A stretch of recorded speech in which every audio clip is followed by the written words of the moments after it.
Hi guys, it's Optimistic.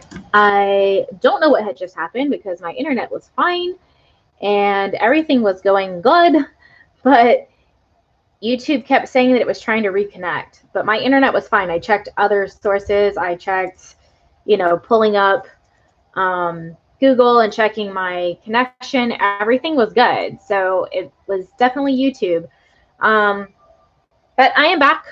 If you would like a reading, it is 11:11 per question or 1555 on Super Chat. And Jordan, let me know when you are back with me so I can get your question, honey. Um, but yeah, I don't know why YouTube does that. But I just rebooted my entire system and everything. So everything should be good now because my internet was fine. Like I pulled it up on Google. Perfect. So Jordan, what was your question, honey? No, I didn't get your message.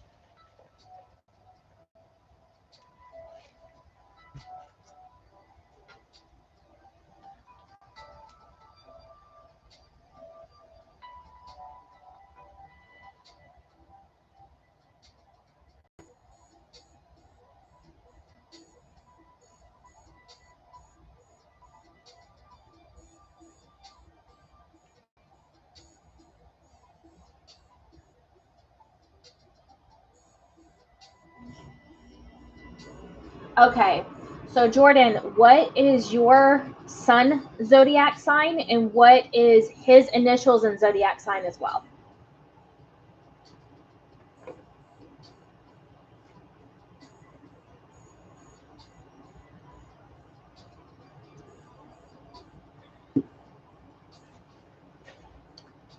You decided to bring me the juicy stuff right away. You're like, hey, spill all the tea. Soya knows I'm all for this. I'm all for it. mm, all right. Soya knows.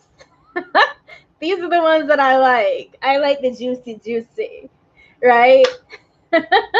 Okay. I don't tell people what their connections are. I don't feel that that's in my place or any reader's place. Yeah, I like the juicy stuff. I will spill the tea. So just letting you know, I will tell you what comes through, both good or bad, because that is in your highest good and all those involved. So you're wanting to know, is KR messing around with the baby mama? Ooh, okay. Let's see. First, I'm gonna put one right here, and I'm gonna go with, is he messing with his baby mom? Okay. Come on. The cards don't want to work with me today. They're like, no, we don't want to do this. But guess what? We're doing it. Ooh. I like the juicy. No, he's not messing around with a baby mom. All three are no. All three are no. No. No. He closed off the chapter with a baby mom because we have the Fool in reversed. He says, fuck no. All right. So next one, you asked, should you stay or should you go? Should I stay or should I go now? Should I stay or should I go now? I've had coffee. I'm just letting you guys know. So I'm hyper as shit. And plus, I meditated for like 30 minutes before I even came on here. All right.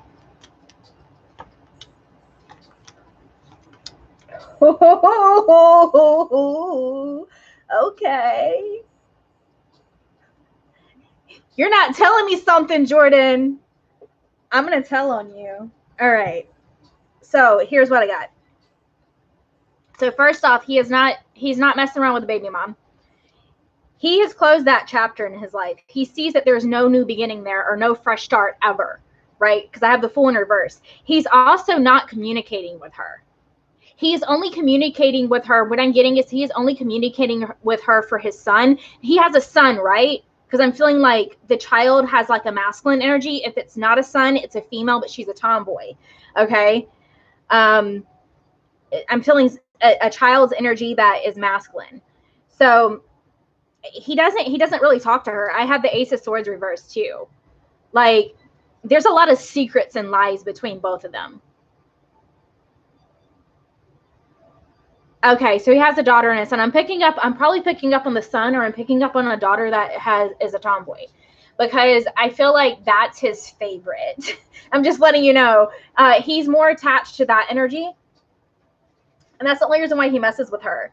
But not messing with, like, he's not sleeping with her. I don't see anything with sleeping with, and I have full on no. But yeah, there's like lies and secrets between them.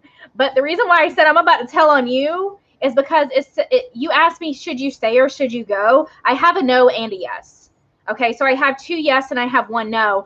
But here's what I'm going to tell you is I see a third party here, but this third party is on your end. You're entertaining a water sign, or you're entertaining someone that has a lot of water in their chart, because I have the King of Cups here. So that's why you're wondering. You're wondering about him because you got another boo on the side. Don't play with me, okay? But what I'm going to tell you is if you do continue with KR, you're going to have to release a heavy burden here. This heavy burden, what I'm feeling is it's like there's like an elephant in the room with you guys. Like, I'm feeling a really heavy energy of something that you and him have not talked about. And this needs to be discussed. If you continue with him, you've got to put up heavy boundaries, because if you don't, he's going to walk all over you. I think there's a reason why he doesn't talk with the baby mom that much, except for the kids, because he walked all over her. I'm just letting you know. I don't give a shit what he tells you. He walked all over her, and she had enough of his shit, and she said bye.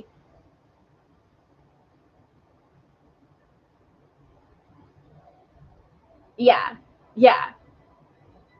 Yeah, you've got a water sign masculine in your energy field, and that's what I picked up here. They've got a lot of water in their chart. They're very emotional. They're very caring. They're very nurturing energy from them. That person's older than you. I don't know how much older or younger KR is to you, or the same age, but whoever this is, the water energy is older than you. I'm picking up at least 5 years older.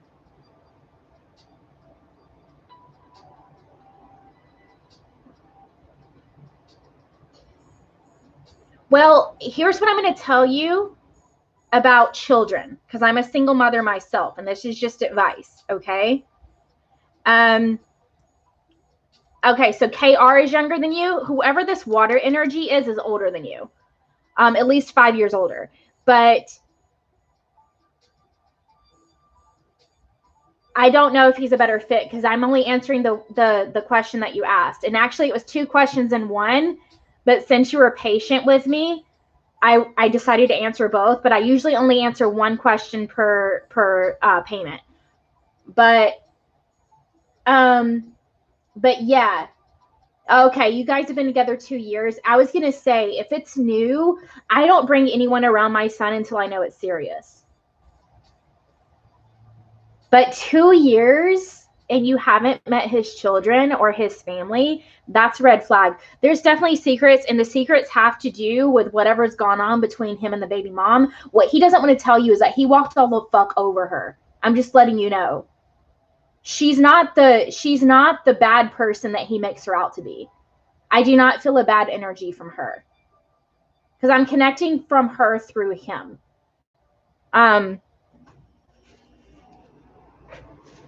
It's not what you think. I don't know the exact situation between both of them, but he's making her out to be like she's this horrible mother and she's this monster when she's not. Yeah. Yeah, I'm going to get you one more. I'm going to get you from the angels. I'm going to pull 2 cards. Should she continue with KR?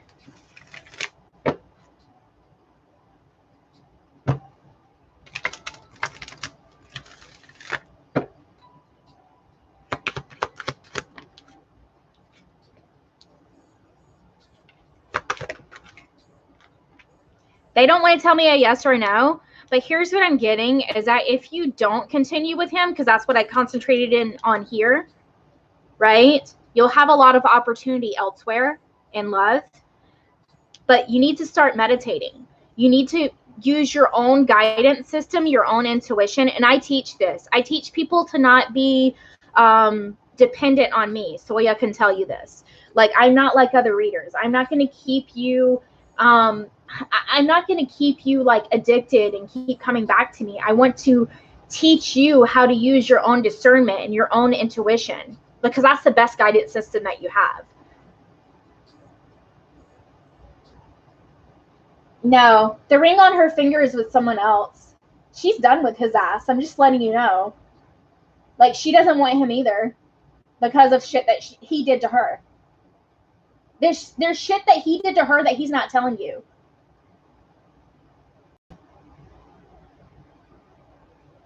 Yeah, you need to trust yourself.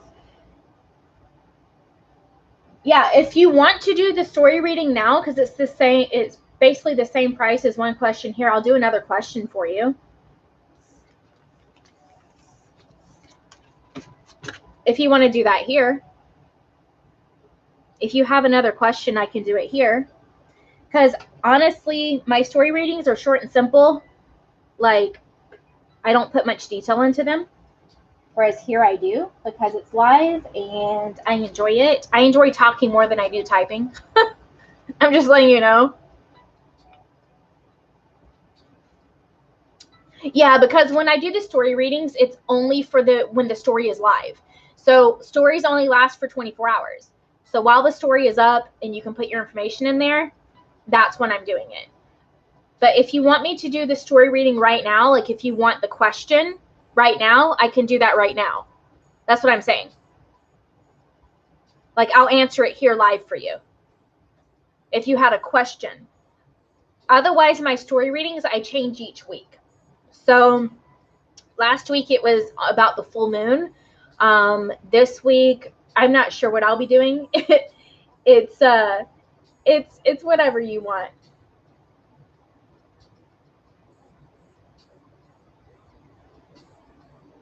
Yeah, that's most people. So I'm going to give you a little bit of advice here, okay? And this is from my own experiences. This is from all the people that I have coached. Yeah, no, you're cool. If you already paid, that's fine. I believe you. So, because you wouldn't say, "Oh, I paid for your story reading," and you didn't. Like, people don't do that. And plus, I'm intuitive, so I know that you were telling the truth. So, what I'll tell you is that that's the problem with love connections, is you're coming about it from a fear-based energy. You're coming about it from an addictive, fear-based attachment energy. And this is psychology, this is spirituality, this is everything, honey. So you're worried about leaving him because you have a fear that you won't find anyone else, right? Do you see how that's fear-based? That's not love, honey. The opposite of love is fear. It's not hate. Everyone thinks it's hate, but honestly, it's fear, right? So is there a better connection out there for you? Absolutely. This guy's fucking toxic. I'm just letting you know. I don't even have to pull cards on this. He's lying to you about a lot of shit. And he did his baby mom dirty. No female has 2 children with a man. Put yourself in her shoes. No female has 2 children with a man, right? If she didn't love his ass. No female does that. 1 child, okay, accidents happen, but 2 children, come on. Come on. He did some dirty shit to her. I'm just letting you know. He did some dirty shit.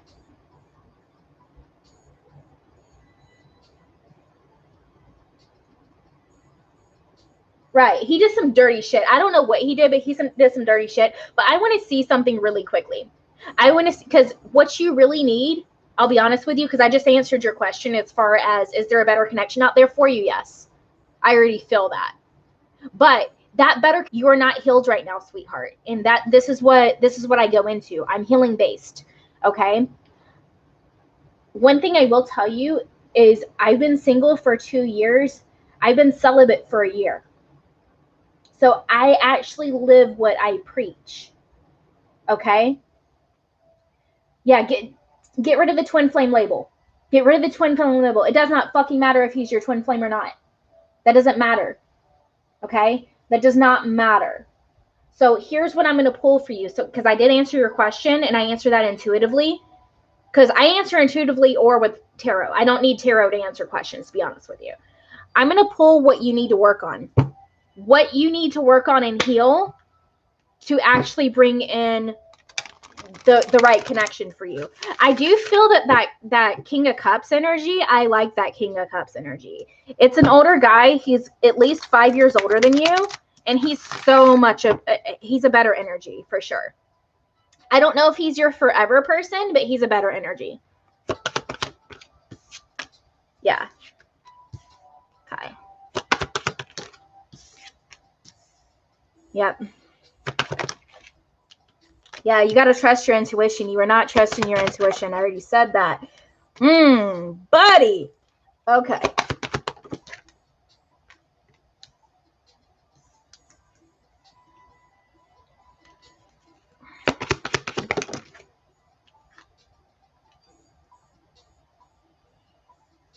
This was supposed to go here. This is going here. Okay, cool.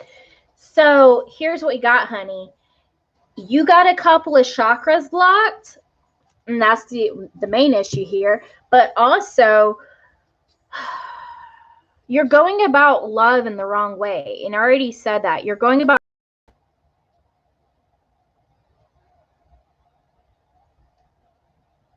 Am I back? I'm back. Cool. So any manifestation coach or law of attraction coach will tell you that you cannot go about manifesting anything, be it love, finances, anything, from a place of lack.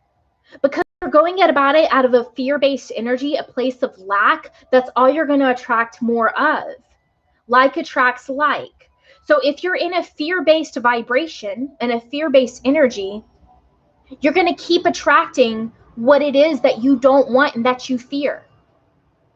You know, people make the joke of you attract what you fear most, and people always say, oh my God, I'm so fearful of being a millionaire, right? It's a joke, but it's true. If you're fearful of being broke and homeless, guess what you're going to be? Broke and homeless. Again, speaking from experience here, I've been homeless. I've slept on park benches. I've slept on people's couches. I've slept in my car. Okay? I know because I've lived it. All right? So you're holding on to hostilities from the past. This is affecting your current relationships. So you're holding on to these hostilities. And I feel like this has to do with your parents. Your parents fought a lot. I'm hearing a lot of screaming. I'm hearing yelling. I'm hearing throwing stuff. Like I'm literally hearing stuff crash into my walls right now. And that's what I'm getting at, is that because of the childhood wounds that you saw growing up with your parents, it could be your mother or father, or maybe your mother was with someone else and this happened, or, you know, you get what I'm saying? I am hearing throwing though. So some things were thrown. It might have not been around you, but some things were thrown. Because of that hostile energy, this made you feel like that's how love should be. Right? That love should be toxic. That love is dealing with that toxicity and being like a mortar, right? And tolerating that's quote unquote unconditional love, when that's not true. All right? You actually do have a lot of possibilities. You have a lot more doors opening for you, but you have to be able to heal these past issues and to realize that you deserve true love, right? And not go about love in a place of lack. Because when you go about it in a place of lack, you're just going to get this type of energy, okay? Your third chakra is blocked. This is your solar plexus. This is responsible for your confidence. This is responsible for your security within yourself, like knowing that you're gorgeous, knowing that you're beautiful, knowing that, you know, all these different things, right? Knowing that you deserve certain things. So you can call upon Archangel Shamuel to help you with this. You can also wear yellow. You can eat like bananas or yellow foods. You can also look up meditations for the solar plexus, as well as I like the Tibetan bowls. Personally, I like the Tibetan bowls. This restraint here has made it where you have a very bad relationship with money. Financial constraints. It's like you can't seem to get ahead. Every time you get a little bit of money, it just seems to just go away and you don't even know why. This is why. Because you don't have confidence in yourself, you don't have confidence in money, right? The other thing is your third eye is blocked. So this is your sixth chakra. You can call upon Archangel Metatron to help you with this. Again, we got to start trusting our intuition, right? You're not trusting your intuition, so therefore when you don't trust it, it goes blocked. And the reason why you don't trust your own intuition is because you're envious of everyone else. You have envy. So what that means is that you're looking at everybody else's relationships, everybody else's connections on social media. You're seeing them posting, them going on summer vacations, and them getting engaged, and all of this blah, blah, blah, blah, blah, blah, blah, blah, blah, blah, blah, blah, blah. You know, the old cartoons with like Charlie Brown, the wah, wah, wah, wah, wah, wah, wah, wah, wah, wah, wah, right? That's how you need to look at social media posts, because everybody only posts their highlight reel. Okay, they only post their highlight reel. They are not posting the fights that they're having right before they take that photo. They are not posting the cheating. They are not posting the bullshit, right? A lot of those people that post how happy they are the most miserable people in their relationships ever. And I just saw 2222. Okay. I know you're trying to hold on to this connection with KR because this was a soul contract. I don't know what type of soul contract this was, but it is a strong soul contract that I feel has already fulfilled its purpose. And now you're holding on to it. You're holding on to it for dear life out of fear, when you need to really let it go. Because as soon as you let it go, you're going to see how beneficial that is for you. Again, I can use myself as an example, or I can use other clients. Okay. I was in a loveless marriage for over 3 years before I finally had my divorce. As soon as I did, that was the best decision I ever made, not just for me, but for him. We were both miserable. We were holding on because of a piece of paper, right? Yeah.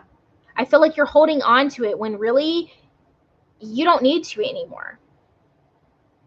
I feel like you need balance, because I'm looking at the scale here, and I know that that's Libra, you know, take it or leave it with Libra, but you need balance. You need give and take. You don't need give and receive, I should say. You don't need someone where you're doing all the legwork in the relationship. And know that this was just part of your path. It's part of your temple path. That's it. No more, no less. I just saw 2, 3, 4, 5. So progression, okay? It's just part of your temple path. It's not meant, every connection is not meant to be lifelong. And here's the other thing that most people are not going to say that are readers. You have more than one soulmate. You have multiple soulmates. You have multiple connections that are meant for you at that time. Because as soon as you progress, you are no longer a vibrational match for someone that you're no longer a match for. Does that make sense? So once you start elevating, right? You start elevating your vibration, you're no longer going to be a match for toxicity. Right? You're no longer going to be a match for that because you've risen above it. That's just like now, I'm out in the dating scene, right? I posted this on my stories, and instantly I detect bullshit. Instantly. And I don't tolerate it. People think I'm crazy. Like, oh, you've been celibate for a year? How do you deal with that? It's not that I have a low libido. I'll tell you that, because I make love to myself every damn day. Okay? You need to learn to make love to yourself. No one is going to love you better than you. And that's the thing, is you need to learn how to love yourself before anyone else can love you.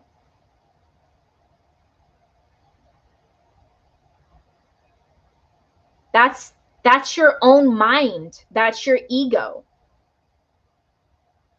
Who's fearful of not finding a connection? It's your mind. Your mind is giving you those thoughts. Your mind is your ego. Your mind is not your soul. Your soul has no preference.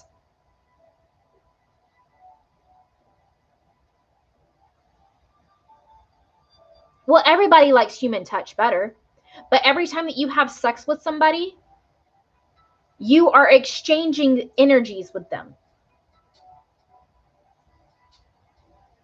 So you can go sleep, people can go sleep around if they want. There's no judgment from me.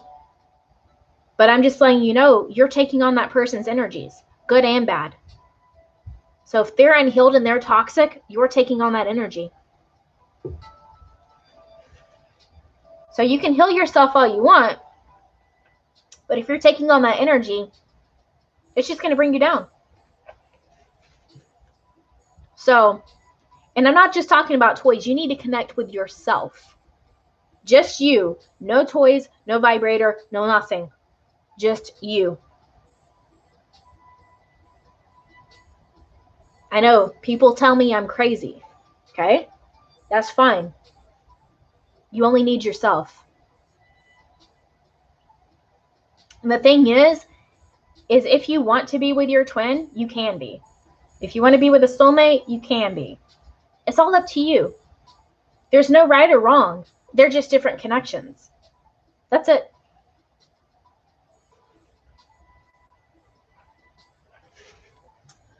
Thing is I live my life and I don't give a fuck. If Soya's in here, she'll tell you, I don't give a damn. Like,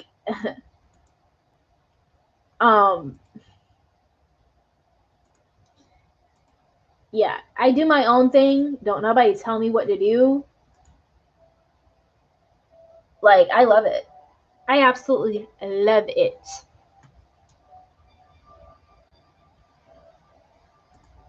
I actually have a lot of videos on Instagram. So if you go to my IGTV, I have videos on there about like twin flames, soulmates, all of that sort of shit.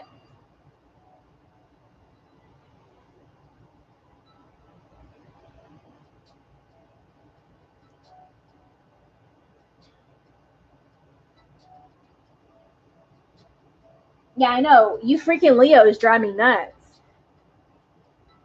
Like, it's not just you, Soya. Every single Leo that comes to me, it's like they don't appreciate themselves. They appreciate everyone else, but not themselves. It boggles my mind. Absolutely blows my mind. But yeah, it's still showing 0 people in here for me. And you two are both in here. It's so funny. But yeah, and I'm going to be posting more content. I'm going to be posting more content as far as like the illusions that people are under on what a twin flame actually is, what soulmates actually are, and just in general, because I do get a lot of the same questions. So what I'm going to start doing is like short reels or TikToks on specific questions, and then like posting those every few days. Yeah, and that's the imbalance that I was just talking about with Jordan. Is there's an imbalance. There's too much give and not enough receive.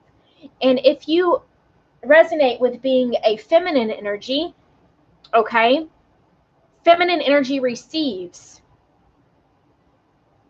You're actually in your masculine energy when you're trying to chase. Love is not chasing. Love is attracting. That's what love is. But yeah, I'm going to start doing TikToks. I'm going to start doing like short little collective messages and answering common questions.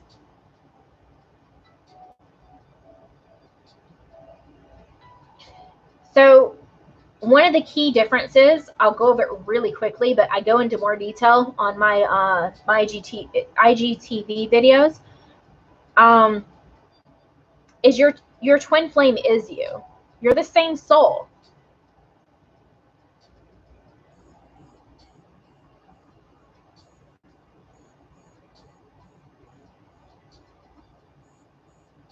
Yeah, you have to put yourself first. See, that's another thing, is holding on to a connection because, oh, they need me.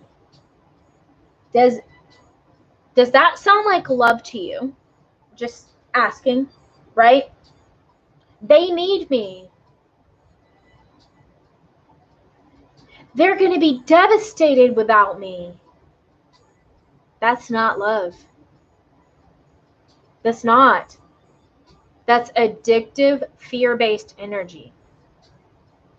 And I talk about this, that the whole twin flame thing is an addiction. Okay? When people caught up in the whole twin flame journey go and get readings such as, because my twin flame readings are different. You can read about them on my website. But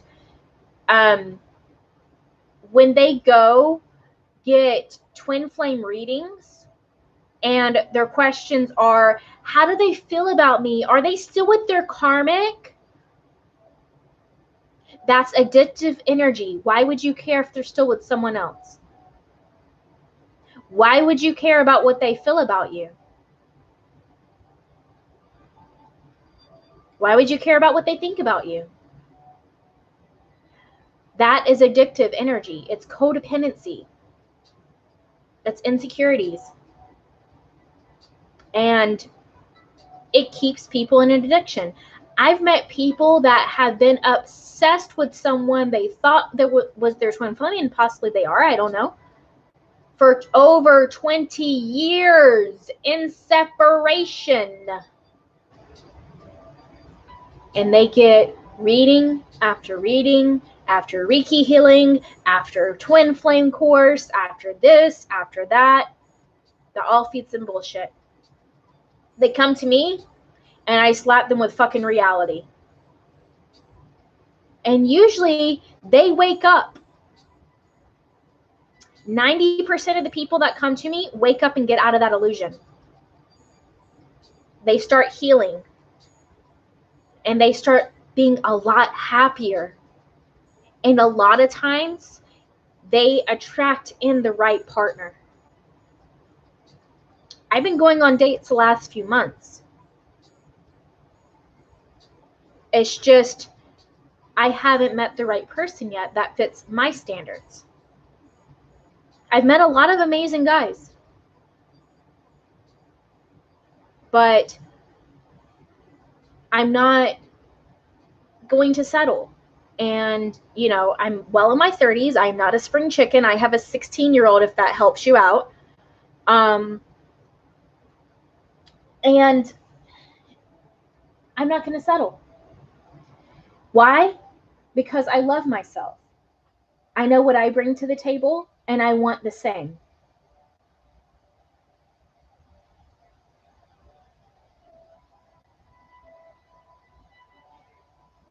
And the other thing is, what else was I going to get at? Oh, I've had people come to me sometimes that have went to multiple readers, and these multiple readers told them, oh, they're your twin flame. Twin flame journeys are supposed to be painful, when the client was expressing to them that they were going through abuse. I don't tolerate that shit. I have it posted on my reviews.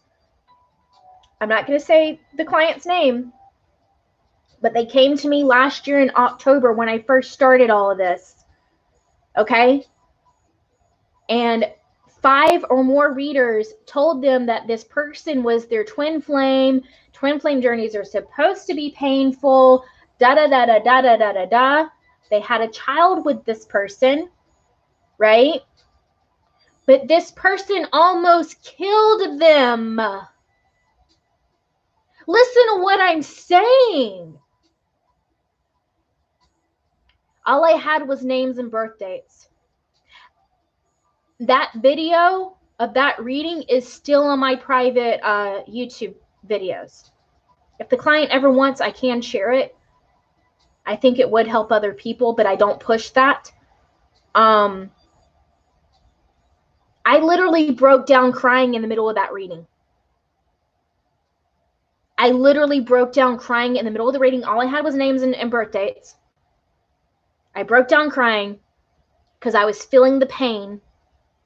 I saw the hitting. I saw the abuse, and I was feeling it. I said, this person is toxic. They're abusing you. They're hitting you. And I feel fear. Like, I feel intense fear. I don't like this energy. I'm disconnecting from this energy. I'm going to see what's going to happen if you disconnect from this energy. Right? I'm going to see if what's going to happen for you in your love life if you disconnect from this energy and move forward. And guess what I got? What I predicted is when they disconnect from that energy, right? They are going to be able to move forward with an intense soul connection that is their life partner. That's what I picked up. I also picked up that they had a child together. They didn't tell me that before I did the reading.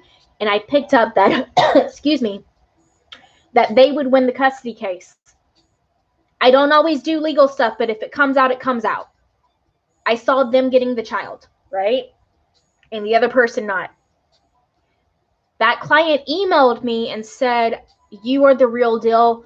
I've never had anybody pick up this much before. This person almost killed me. They're in jail right now because they almost killed me.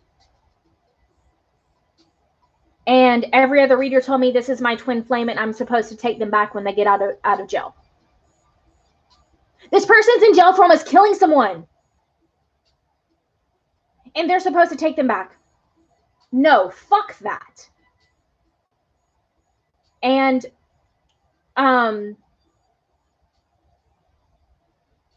they said it's because they have a child together that they believed it. I was like, that doesn't matter. You have a beautiful child out of this situation that is a blessing, but you do not have to be with that person. My son's father is a monster. I will tell you that right now. He's an absolute fucking monster. If I ever see him, I will freaking kill him. He would probably try to kill me, but it's not going to work. I'm going to defend myself. But that's my point. That doesn't matter. So I told them, you're going to win the court case. Guess what I posted on my reviews? They messaged me and let me know, yes, I'm winning my case for custody. I predicted that in October. My predictions aren't always current. Sometimes it's future. And I don't know when in the future. I get messages from guides in spirit. And I just say them. But every other person would have kept her in an abusive, them in an abusive situation, right? With someone that almost killed them. I don't tolerate that shit. Fuck no. So I'm not going to talk shit about like every reader out there because there are some great readers out there. You've just got to use your discernment on who you're going to trust. I'm very blunt. I'm non-sugar-coated. I will tell you like it is. You either take it or leave it. I'm not going to tell you shit to keep you coming back to me. I'm not.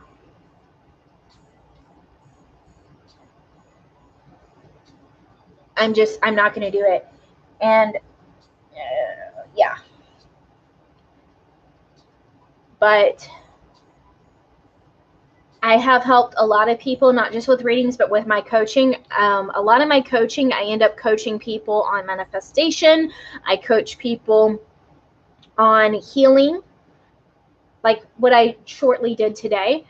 I coach people on their twin flame journey to get out of the obsession. Now, here's what I'm going to tell you.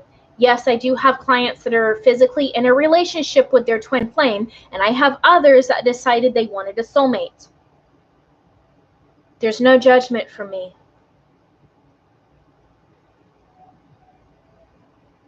Use your discernment to determine what's better for you.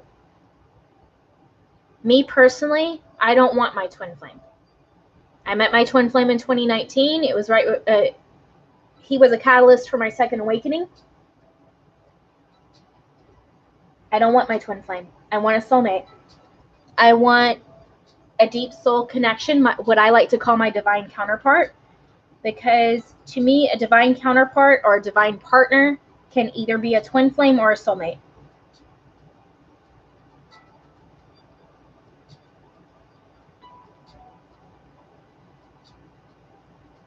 People can disagree with me. I don't really care. Because the thing is I channel spirit. I channel guides. I don't give a shit what anybody else says. I'm not here for anybody else. I'm here to deliver messages that I'm supposed to deliver.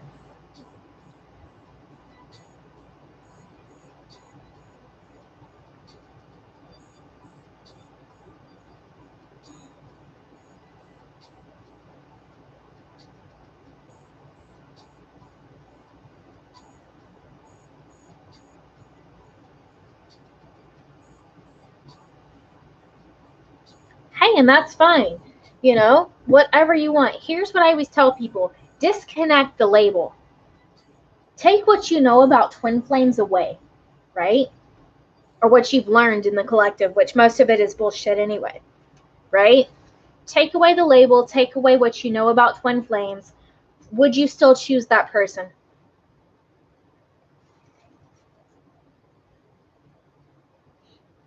That's what you need to ask yourself. Would you still choose that person?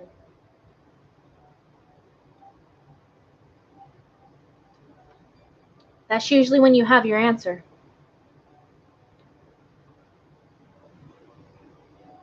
And here's what I always tell people. Write down what would be the perfect partner for you. Don't think about a particular person. Don't think about the past. Get in the present moment. What do you want in a partner right now? Do you want someone that likes to travel? Cool. Write that down. Do you want someone that wants a family? Awesome. Write that down. Do you want a monogamous relationship? Great. Do you want a poly relationship? Awesome. Literally, there's no judgment from me. You write down what you actually want in a partner right now. What does that look like? What are their characteristics? What are their morals? Right? Are they younger than you? Are they older than you? Does that matter to you? Does their religion matter to you? Do their spiritual beliefs matter to you? Whatever it is, write it down. And then don't settle for any less. If you write down 10 things, don't accept a partner that doesn't have at least 7 of them. Minimum. And you need to circle the ones that are the biggest thing for you. So for me, example, one of my biggest things is a man that is conscious and spiritually awakened. That is circled. I don't want any less. If they're not already spiritual, like, you know, in that sense, then they need to be open-minded to learn.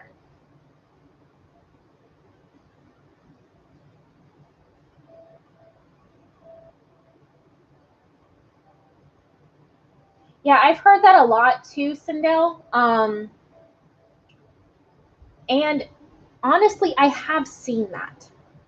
Hear me out on that, okay? So bear with me.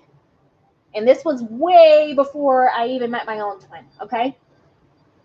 Growing up, my adoptive mother took care of elderly, okay? She was a nurse. Well, she did a lot of jobs before that, but she became a home health care provider, and I just saw 44.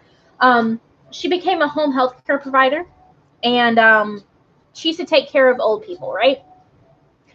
A lot of them were couples, and one of her couple's patients, they were both in their 90s. Yeah, they both lived to be in their 90s. I think the guy was the husband was only 2 years older than the wife, right? And they had been married for like 45 years, some craziness, right? 50 years or something like that. They've been married for a long time, right? I think they got married in their 30s or 40s. And they literally died together. I'm not lying, right? Like, my mom went to go take care of them, and I was with her. And keep in mind, I'm a medium, guys. I've been a medium my entire life. All right? So I see spirits. I hear them. All right? I was young. I was like maybe 8, 9 years old, 10 maybe, around in there, right? And I remember going in their home, and we walked in their room, and they were holding each other when they died. And again, I see spirits. So I saw both of their spirits floating above their bodies. And they both were holding hands. And they smiled at me and then went into the light. That's all I saw.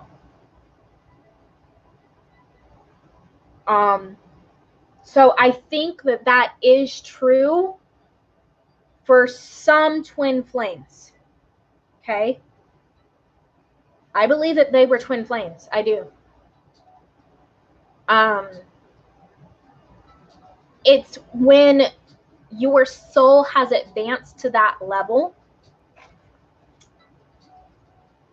and then it's your last lifetime as far as in this 3D reality, coming back to it. But I feel like we elevate to the next level, and whatever that is. Okay? Your soul doesn't die. It's infinite. So twin flames are one soul. So when I saw both of them go into light, I also saw both of them merging together. I'm just letting you know. Yeah, I don't believe in the multiple twin flames. I do believe in multiple soulmates. Okay? Here's why. The only reason why there are twin flames is because we live in a duality-based reality. Einstein's theory of relativity, hot, cold, up, down, dark and light, right? North, south. It's fact. Duality-based reality. We have male and female, right? And I'm all for trans, okay? Because I feel like they were born in the wrong body. All right? So, point is that everything is duality based. And the reason why I'm for trans is because we're going away from the duality. We're going into singularity. That's what this entire world, entire collective is merging into. Okay? So, twin flames. You are the same soul incarnated into two separate bodies. Again, positive, negative, light, dark, yin, yang, masculine, feminine, right? It's just a duality, that's all. Your soul had to polarize in order to be in this reality. You are the same soul incarnated into two separate bodies. That's it. It's not romantic. It's not a romantic connection. Yeah, absolutely.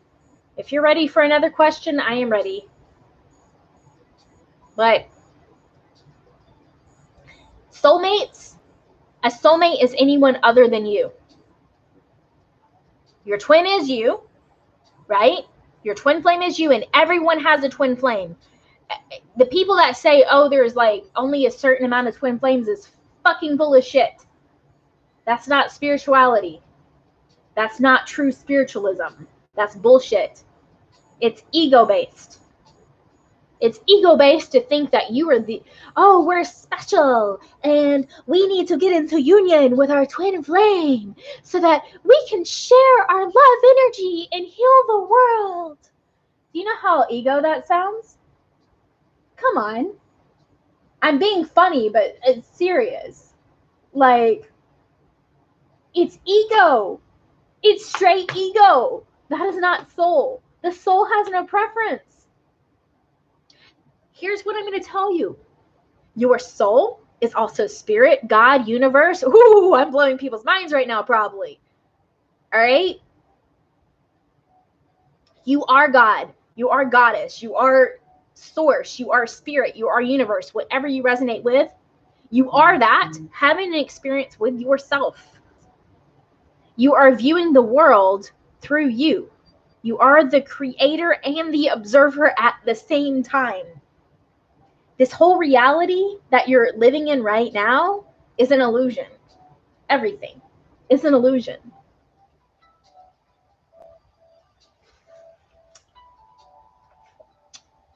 That's how manifestation works. It's because you create your reality. I've literally healed my own cancer. I'm a cancer survivor. I had another cancer scare earlier this year in March. Guess what? At first, cells came back abnormal. I went back in and they were fine. Why? Because I focused and I healed the shit, just like I did the first time.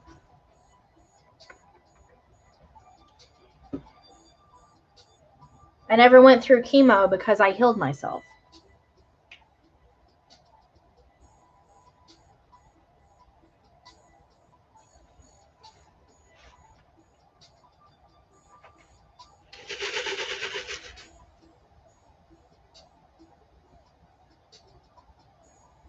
What do I see happening if you leave the connection? Okay.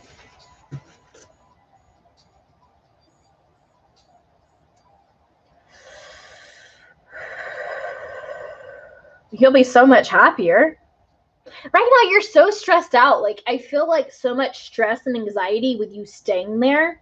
Like, because it's 2 years of just torture. And you're only in it because of the years. I posted this on my story before. Let me see if I pull it up. Because it's going to be in my archives now. I'll still pull cards, but I like going into channel messages first. And I'm being told to show you this. Hold on. It was on my story, so I'm going to need to go through my archive. All right. So I like posting shit on my stories. I like doing that. All right. Where's it at?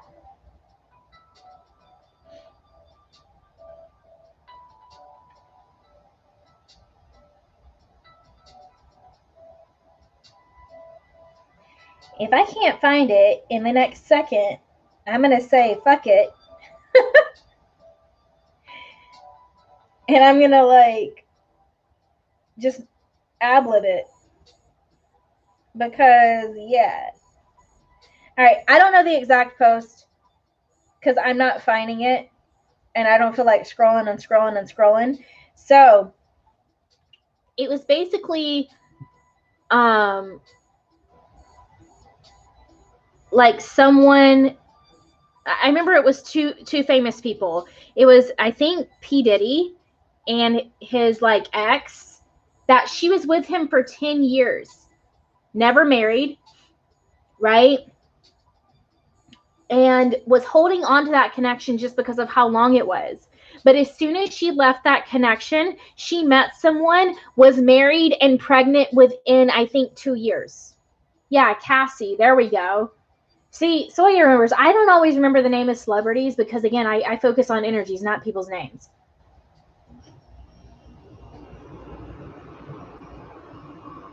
Yeah, I feel that chemo is really nasty. You can heal yourself. But yeah, I feel like you're holding on to this connection for the same reason that Cassie held on to P. Diddy, right? It's because it's the time that you put into it. So you feel like you're invested into it and you're trying to, oh, it was within a year. Okay, cool. So you're so invested into it that you feel like you haven't gotten your money's worth, so to speak, right? So you've put so much of your blood, sweat, and tears into this connection that you're like, but I want, this happily ever after with him. I want to be part of his kid's life. I want to, be married or whatever the case is, right? You're wanting that reward, so to speak, so much that it's like a dangling carrot in front of you. And it's always going to be a dangling carrot because you're chasing the carrot, right? Yeah, see, that's insane. You moved away from where you wanted to be for someone else. If someone is meant to be for you, they would be with you. Distance doesn't matter, right? So I'm going to pull cards. So let's see. What would happen if you leave the connection? But yeah, that's what I'm picking up right away. I'm being drawn to this deck. All right. I just saw 55, so that's new beginnings, honey. Oh, all right. Let's see. What would happen if she moves on from KR? Give me 5 cards, please.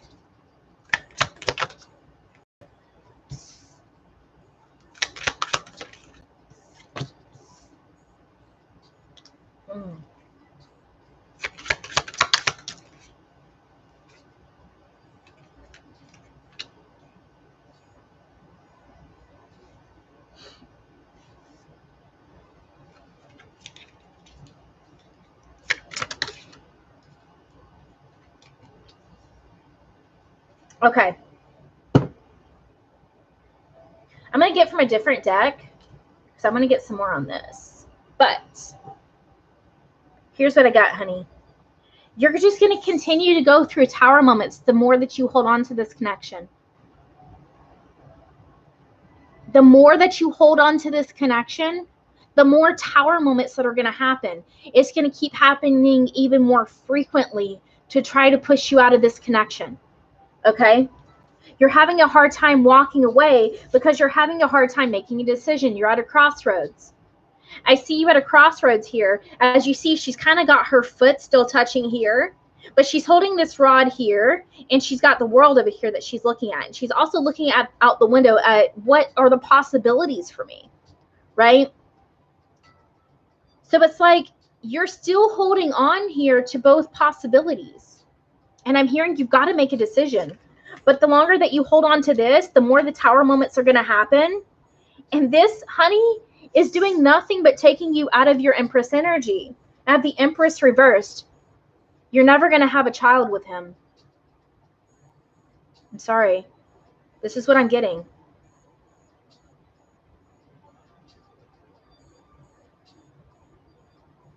He doesn't want more kids. I don't know what he's told you. And he may have already had a vasectomy and not told you about it.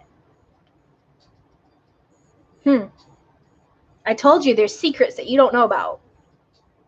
He doesn't want more kids. He's done with kids. He's already got 2. He doesn't want more. Okay? Yeah, he's taking you out of your Empress energy. I feel like if you disconnected from this, you're going to bring in your partner. I have the Lovers.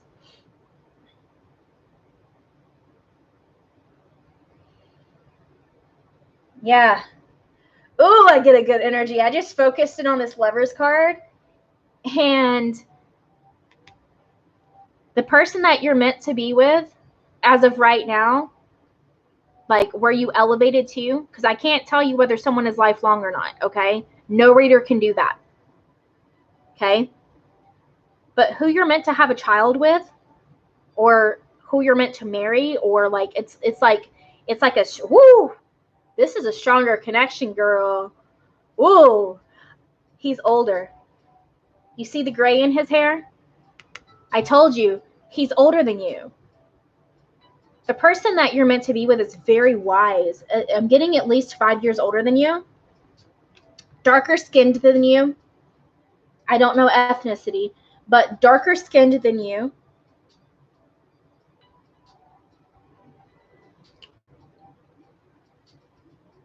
He's going to love your hair. Wow. Like what I'm seeing is this man like looking in your eyes and like putting his fingers through your hair. Because that's what I'm feeling it through my hair right now. Like I'm feeling my hands going through long, dark hair. You have dark hair, right? So I feel like my hands are going through long, dark hair. And he's like looking in your eyes and he loves your hair. like loves your hair, like likes playing with your hair and putting his fingers through your hair.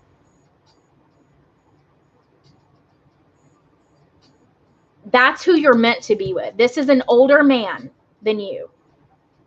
This masculine is older than you, much wiser than this KR person. This KR person is a fucking child. I'm just letting you know. He's a fuck boy. I want to get some more on this energy, so I'm going to pull a little bit more, like what's going to happen here. Okay? And it could be that water energy I was feeling. So they've got a lot of water in their chart. Me three.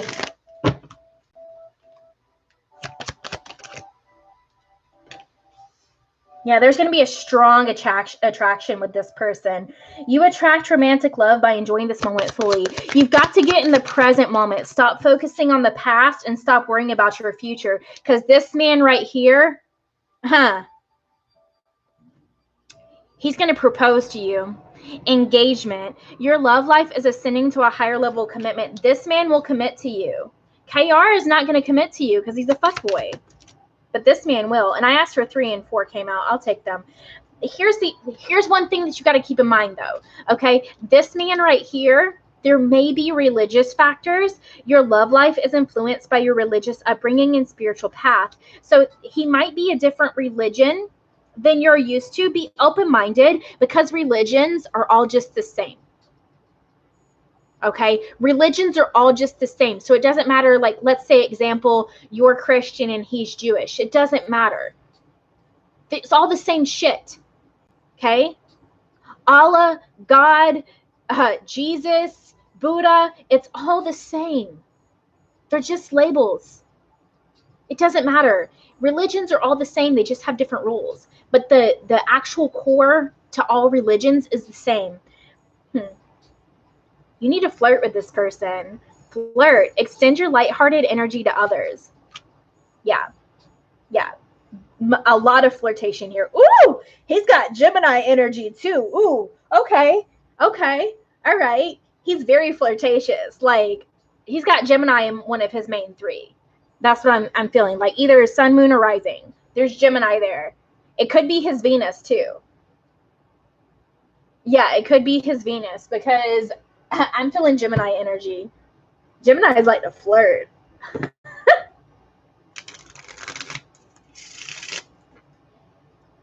All right, I want 2 on this.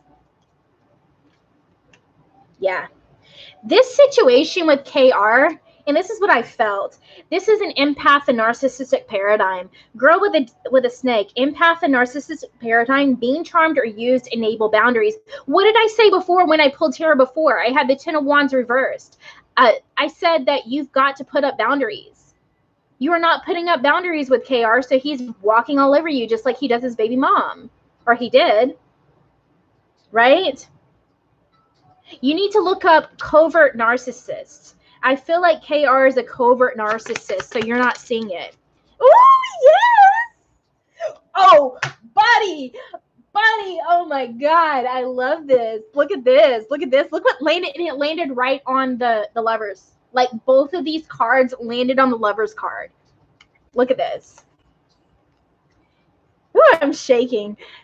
Have faith, love is coming, surprise invitation or meeting, hesitation. Do I need to say more? Soulmates, soul connection, partnership, agreement, soul contract. This is your soulmate. I feel like this is your divine partner. This is your divine partner.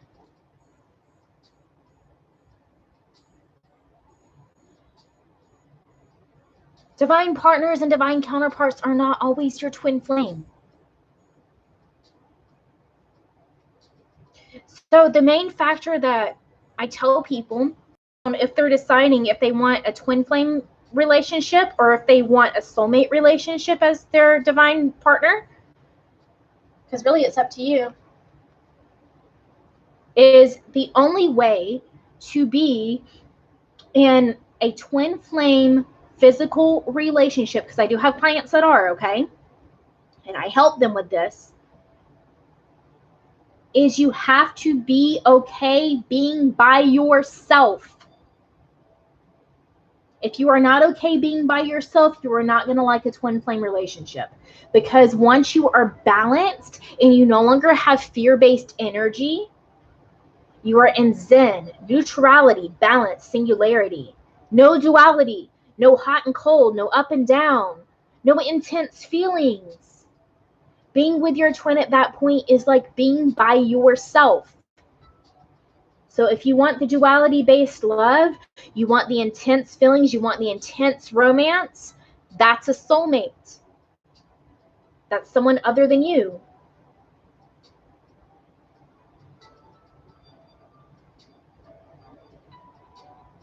Yeah, it's really hard to admit when you are victim to a narcissist. Speaking from experience. Okay? I also read a lot on psychology. I almost went to college when I was younger for psychology. So while I don't have the degree, I've read a lot of psychology books, and I've done a lot of research, and I've gone to therapists myself for my own situations. I am a huge advocate of therapy, okay? Going to an actual therapist. But sometimes seeing a narcissist for what they are is extremely hard, and it's hard to accept. It's hard to accept that I fell victim to this, right? Because that hurts your pride, it hurts your ego. But typically, when you fall prey to a narcissist, it's because of unhealed wounds within you. Usually it stems from childhood. So in my situation, I was abandoned by both of my parents, right? So I became codependent in my relationships. That's why I fell victim to it. Plus, I'm a high-level empath.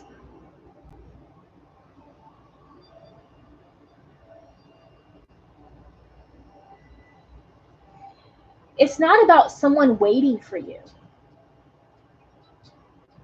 Whatever is for you will always be for you. There's no one person that's just meant that, and that's it. Like, it's not like, here's your opportunity for love, and as soon as you're healed, oh no, this person's already moved on, and now you're screwed and don't have an opportunity for love. That's bullshit. Because once you're healed, you're going to attract in who is meant for you, whether that's someone that you already know or it's someone else.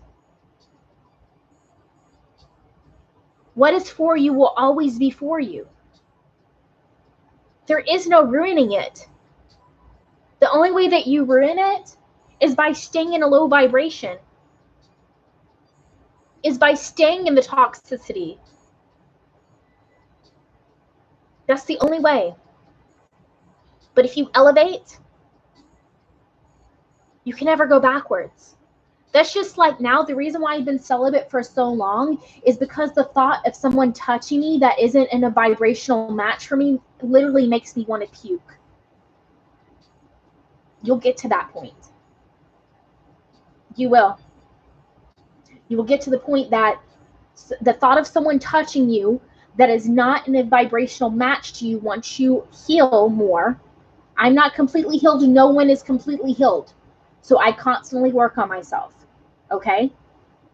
But my point is once you get to a certain level, the thought of someone touching you that is not to your standards or a vibrational match to you will literally make you want to puke.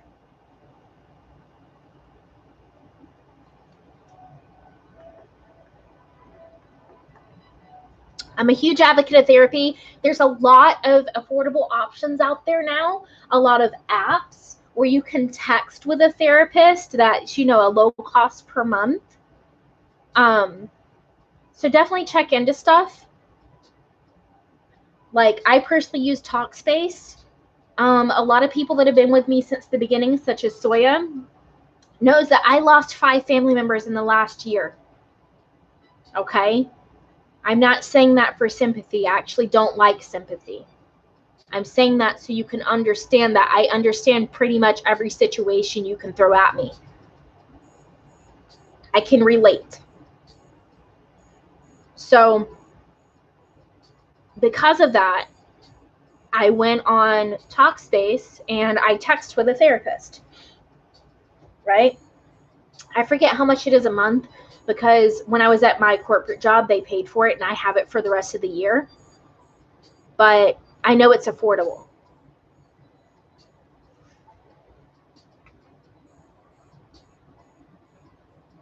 Yeah, do healing on yourself. I would heal your core wounds. Don't focus on healing as a way to get someone else. Focus your healing on healing your core wounds just so that you feel better. I've gone to Reiki healers myself. So, whatever is best for you, whatever you're most called to. Me personally, now when I just saw 11111, I like guided meditations. And if you're drawn to it, I do have 2 guided meditations on my website, and I have a sale going on right now. I have an inner child healing one, which is great for anybody, especially on the twin flame journey. Just be warned that it's deep and you will cry during it. And I also have a complete chakra cleanse. So you had a few chakras off. I would recommend that. I personally use my own guided meditations.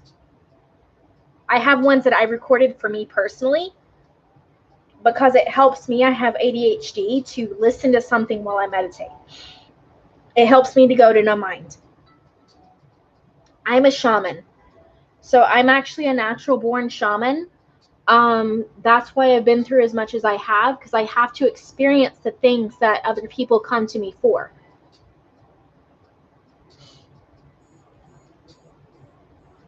Yeah, it'll happen quick. As soon as you get into no mind, into zen, into balance, into neutrality, singularity, into the vibration of your soul, like so much starts happening in 2 to 3 months.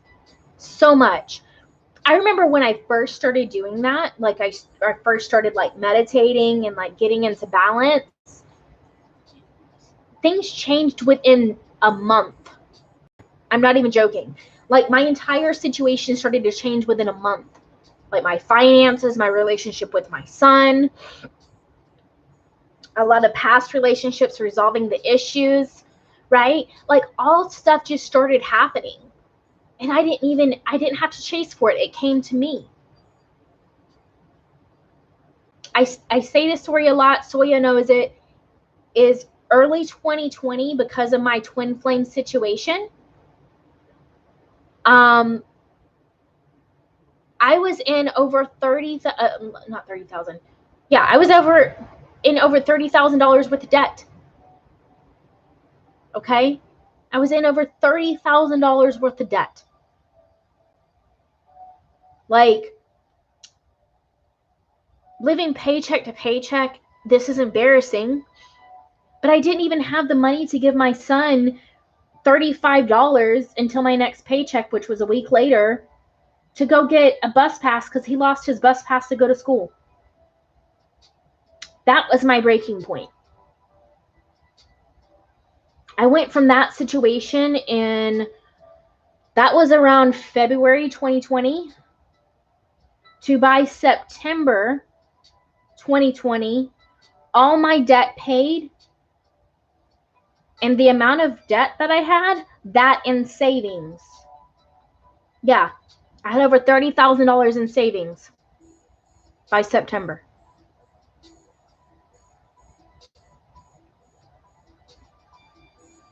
So yes, your life can change. Mine was in a matter of 6 months.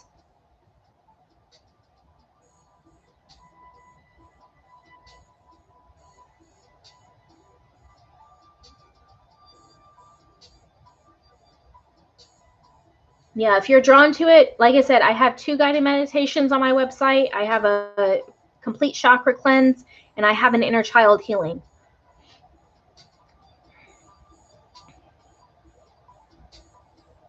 Yeah. Yeah, I've been there. And what is that doing it for you? That's why I pulled out financial constraints.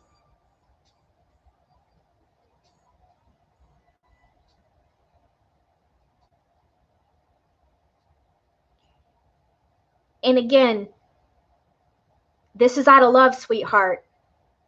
But it's not because of him. It's because of you. No one has power over you. You have power over yourself. So if you're spending your money on someone else, you're allowing it. You need to find out why you're allowing it. What core wounds do you need to heal that you feel that you need to give your money to someone else to get love?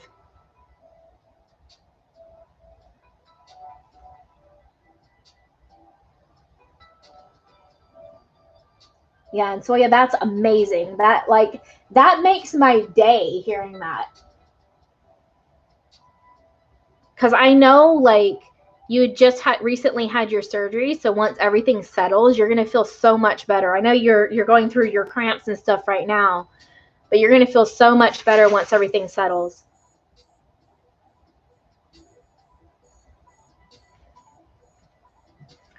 Yeah. So Jordan, here's what I'm gonna tell you, sweetheart. You should watch a lot of my content. Go to my Instagram, go through my content as far as my videos, posts, whatever you need. Those are free sources to you. Because the reason why you don't have the money is because you created the situation you're in. This is the harsh reality that I had to face myself. You've got to look yourself in the mirror. You are the creator of your reality. So if you don't have money right now, you caused it.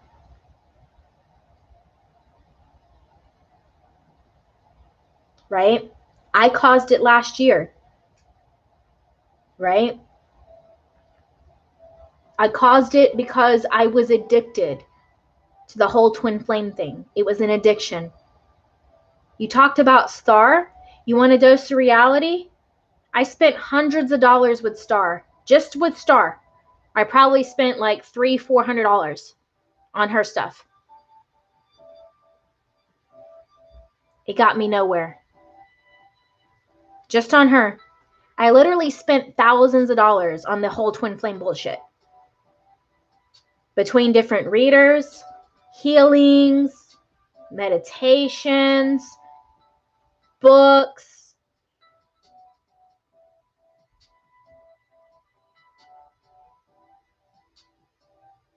Yeah. Trust me, I know. When I say thousands, we're talking $5,000 to $7,000. I haven't done the calculations recently, but I can do it again. Right? I caused my situation. I'll be the first one to admit that.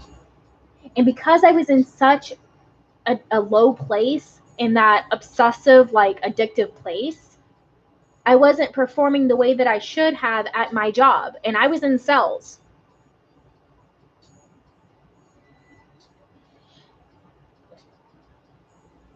Literally, I had people look at me and they're like, what the fuck is wrong with you? Because I looked like I was dead.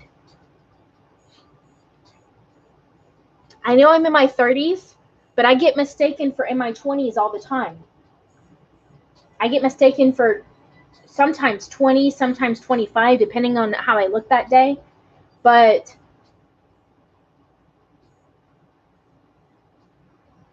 during that time, I had people thinking I was in my late 30s. Right? Early 40s. I look like shit. I'll be honest with you.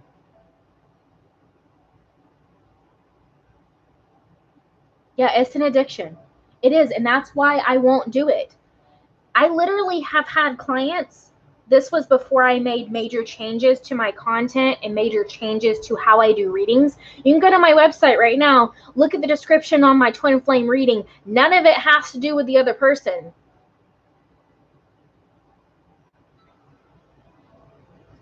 None of it.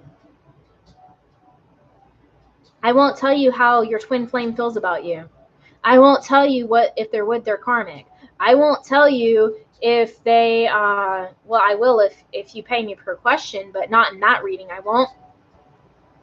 Because if people are paying me per question, they're coming to me because they need help. And a lot of times I'll answer the question and then I'll direct them to the help. Does that make sense? So I'm not going to sit here and feed your addiction. I'm not going to give you the hit of cocaine. Right?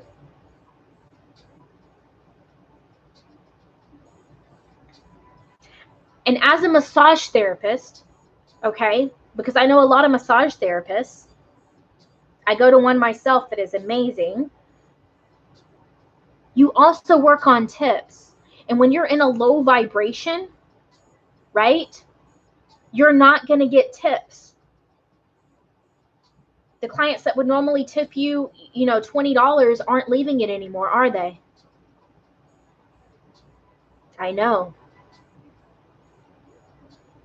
Again, how do I know? Because I was there.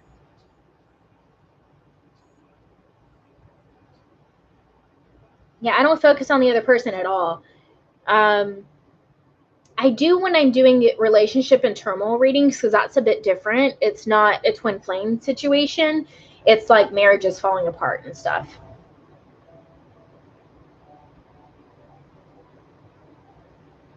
And the reason why I do the relationship and turmoil readings is because that's how I even got into readings. Like getting them myself, which led me to what I'm doing right now. Is during my marriage, during the last couple of years of my marriage, it started to get bad. I started going to psychics. Okay? That's what started all of this. And I thank these people with all of my heart. I went to multiple readers when I was in my marriage. And the majority of them told me, oh, this is your soulmate. This is the one for you. Because they didn't use twin flame back then. This was back in like 2011, 2012. Yeah, a decade ago. And they all told me I needed to work on my marriage. I needed to go to marriage counseling. My ex-husband wouldn't go to marriage counseling, right? I started going to a therapist myself, but he wouldn't go. And then I had 2 to 3 readers tell me this relationship is toxic. It's just going to continue to be toxic. It's weighing you down. He's not happy. You're not happy. And he's having an affair. Right? Guess what I found out? That his bitch ass was having an affair. Guess who I continued to go to after that? Those readers that told me that. So I thank them from the bottom of my heart, because they're the ones that made me a believer in all of this. And one of those readers told me this is what I would become. That I would become a reader myself.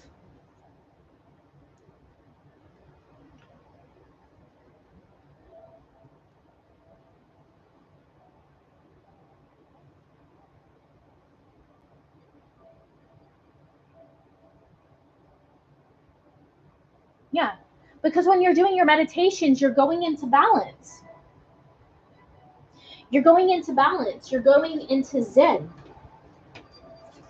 You're connecting with your soul energy.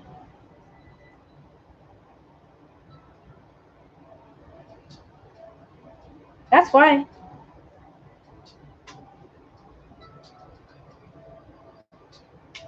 And anyone that has joined me, if you would like a question, it is $11.11 per question on PayPal, or it is $15.55 in Superchat.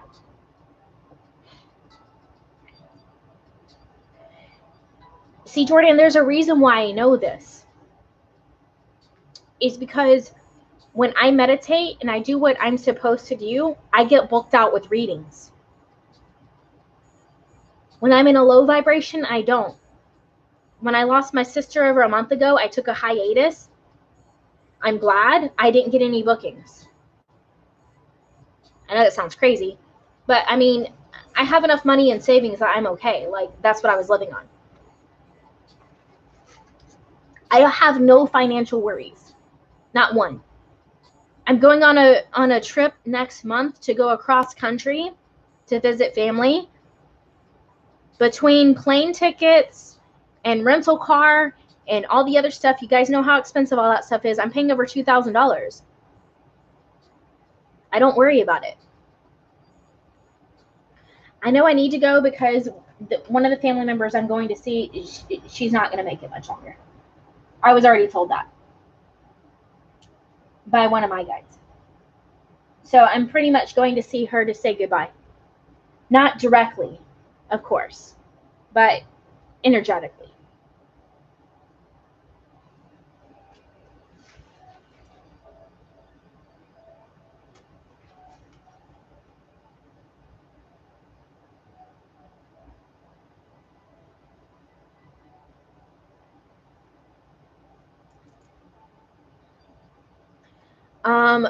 When I get back from my trip, I might even do it before I go to my trip. I don't know. It depends on how much I book and how much other stuff I do.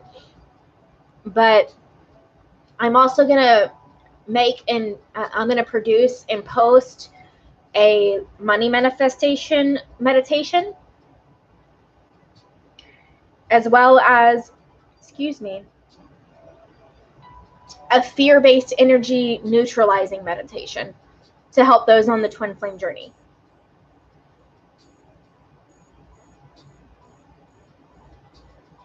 Yeah, when I was in that state, I was no good to anybody.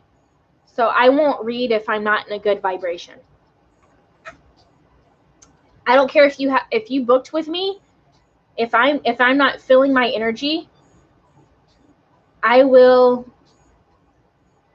email them and tell them, hey, I'm going to deliver your reading, a few days late, or I'll refund them. I did that.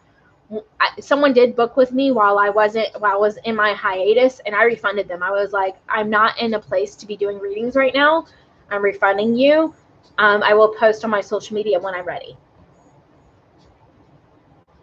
They actually just booked with me, so they booked during my sale. Because I'm ready now. I'm good now. But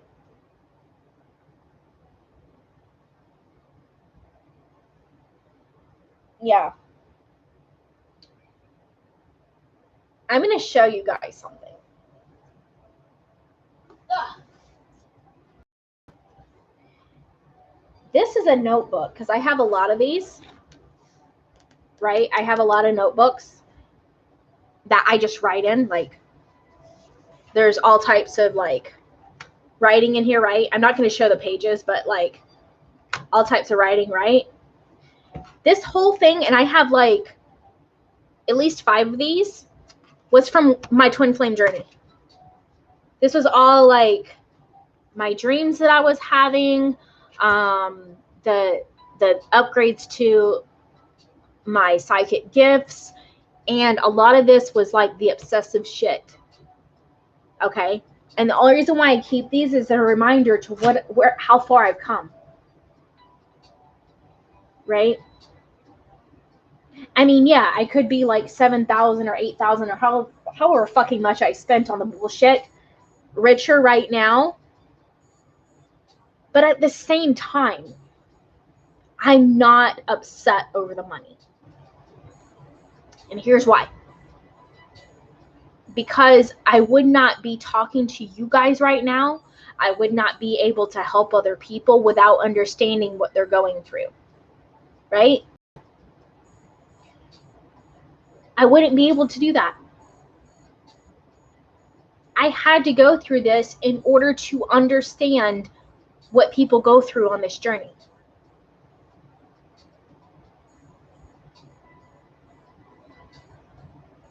Yeah, whenever you're ready, honey. I never tell people, oh, you have to book with me now or anything like that. It's whenever you're ready. Whenever you're drawn to it.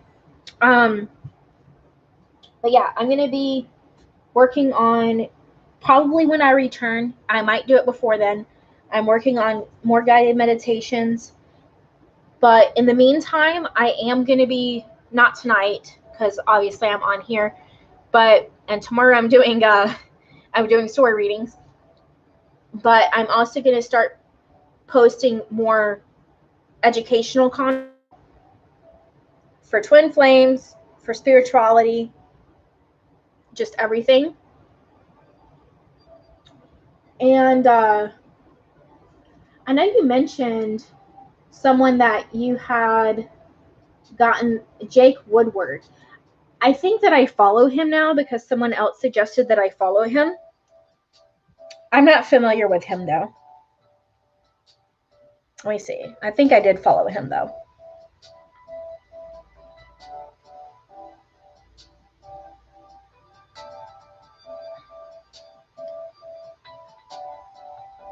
Maybe I didn't. I'll look him up though, because you're not the first person to talk about him. I'm not too familiar with him, but I have heard good things.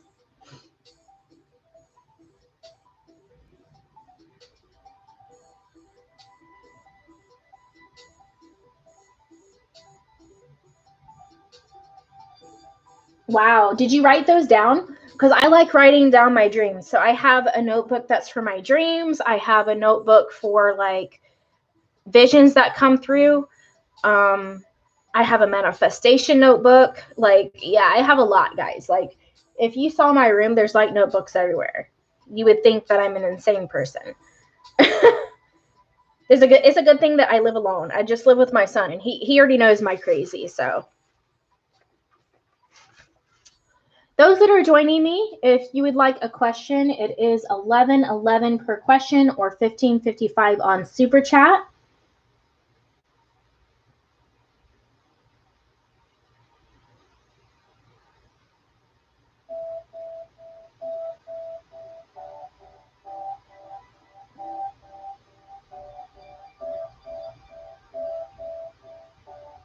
Okay, yeah, I'll check him out.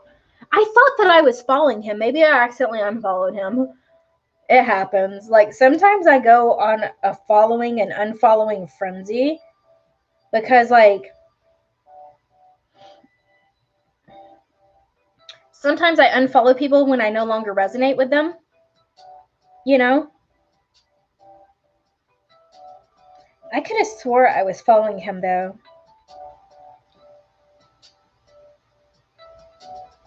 And I'm looking. I really love Feel Good Life. Like, he's one of my favorites, too. Yeah, I am following him. Here he is. Jake Woodward. Okay. Or Woodard. Okay.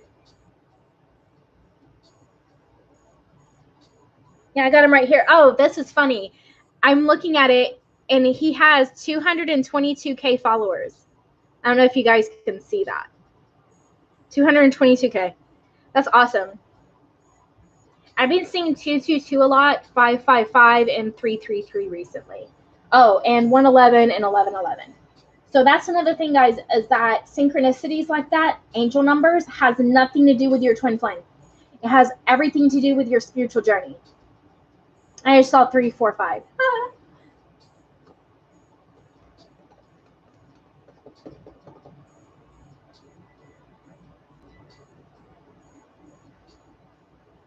Yeah, I've got an affirmation notebook too. I've got like I said, literally those type of notebooks are all over the fucking place.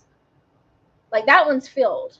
That was from the very beginning of my journey, and the reason why it's out is because I read through it a couple of days ago, and I wanted to see how far I've came since the beginning. Yeah, I love Feel Good Life. I love Aaron Doughty. Go through here.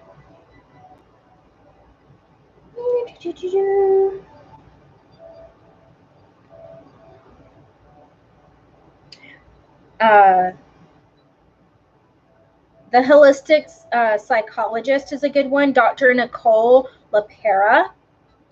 I post a lot of her stuff. Her stuff is good. Of course, you know, the usuals like Eckhart Tolle, right?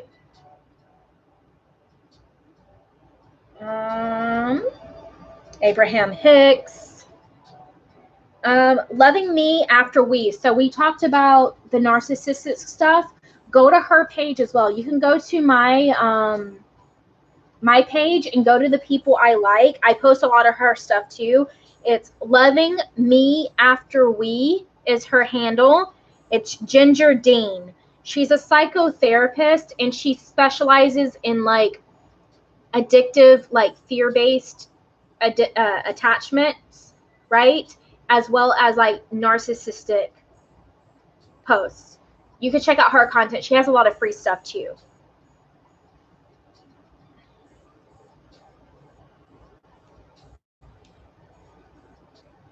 Trying to see who else. Lisa Nichols. Like if you want like a good inspirational speaker, I love Lisa Nichols. She's amazing. Her book Abundance Now, I actually listened to like years ago and it like took me out of a bad place too. Alan Watts is good stuff.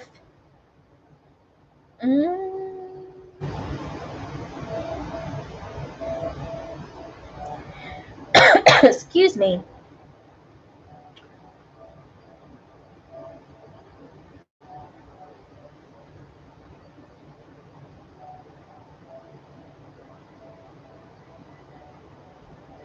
Yeah, pretty much if you pay attention to like my stories and the stuff that I repost, yeah, like I repost all the good shit.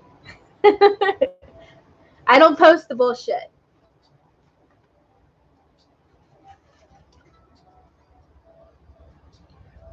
But yeah, here's the thing is I'm never going to talk bad about a certain reader or anything like that. Yes, I've gone to good readers.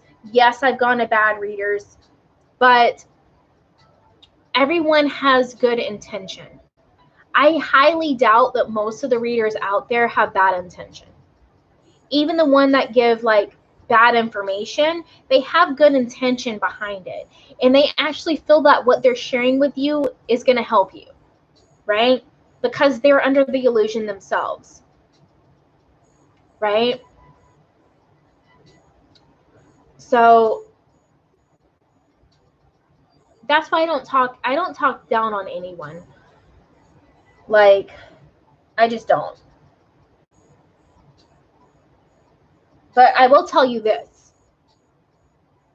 Personally, this is from my own experience with all of my clients that are in a physical relationship with their twin and real twin flame gurus that I know for sure in a physical relationship with their twin flame.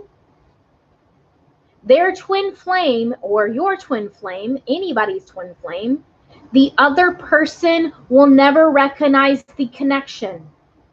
So the people that go on there with their twin flame, quote unquote, and their twin flame is like, oh yeah, I'm the divine masculine or I'm the divine feminine or blah, blah, blah, blah, blah. You know, they're all talking together on the videos. Those are not twin flames. Those are soulmates.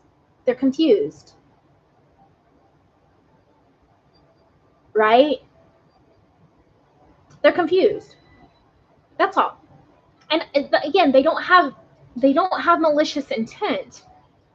It's just they feel that their connection is a twin flame, but it's not. It's a soulmate. Because of the duality, right? I'll explain this. Because of the duality, you can call it feminine and masculine, okay? Gender doesn't fucking matter, and it actually has nothing to do with feminine and masculine. It's just a label, okay? It's actually a positive and negative polarity or a push-pull dynamic, okay? Let me explain. Let me get a piece of paper. Piece of paper. All right, piece of paper. Let's see. I need to find a pen. Where are my pens? Hold on just a second.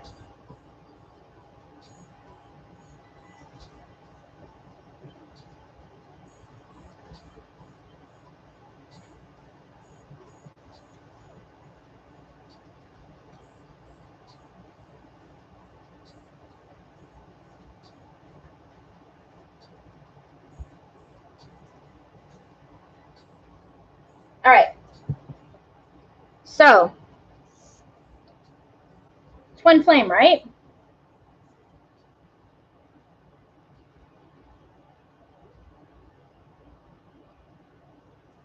This is your soul, right? 2 carnations, right? 2 incarnations, right? This is one person. Don't you love my drawing skills? They're so amazing.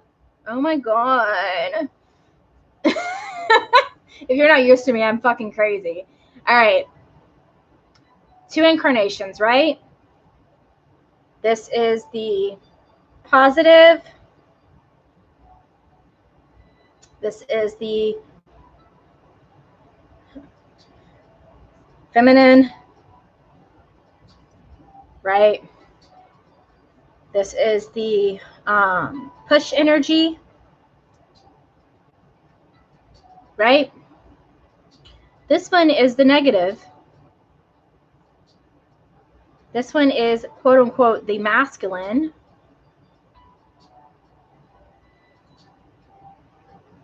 Like I said, gender doesn't matter. And this is the pull energy. Okay? This is the facts of incarnation.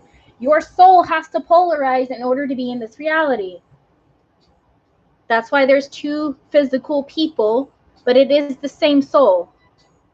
These are the same people. This is the same soul.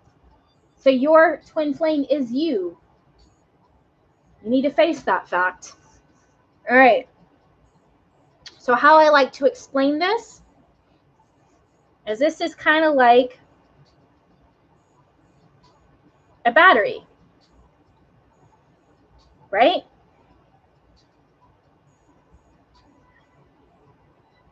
So it's kind of like a battery. The positive and the negative, right? This is facts here, okay? Energy on a battery or on a magnet or anything that has, this is also north and south, right? So the South Pole, hold on. South Pole is the positive, North Pole is the negative. This is facts of life, facts of the world, right? The fucking planet. Here's the planet, right? Again, such beautiful artistry. Okay. Let's put Antarctica and the North Pole here. Whatever. All right. So North Pole, South Pole, right? Positive, negative. I can explain it either way, okay? Energy on the planet flows from the South Pole to the North Pole. And Lydia, I will get to you, and Olivia, I will get to you in just a second, honey. Okay? On a battery, right? Energy flows from the positive polarity to the negative. It never goes from the negative to the positive. It's not how it works. So when people tell you, oh, send your masculine energy, send them healing, they feel you. You're getting dreams about your masculine because they love you. Oh, they're sending you their love. They're sending you their energy. Bullshit. They cannot send you their energy because they're the negative polarity. Right? They are the negative polarity. They can't. This is bullshit. Right? Push energy. Let me explain that. Okay? Same thing. The energy from you pushes to them. Right? And they pull it. So therefore they pull away because they're like, no, need to run. Right? This is too much. I need to run. Everyone has push-pull energy or positive and negative polarity within them. Every single person. Okay? Think about past relationships, platonic or romantic.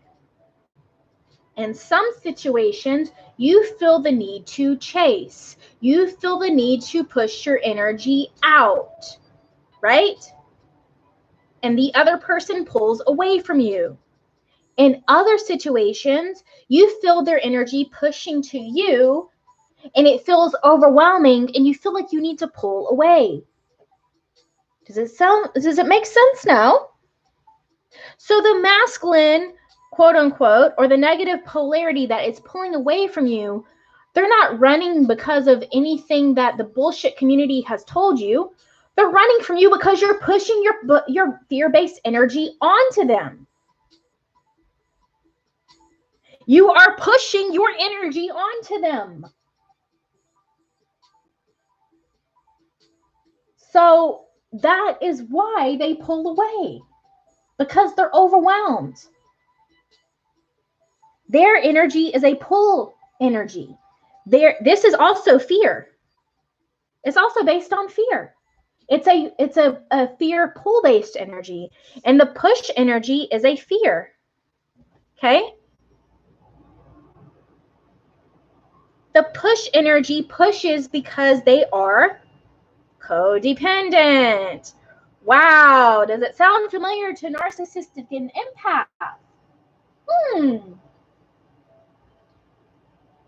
The pull energy pulls away because of ego issues, insecurities, and fear of intimacy.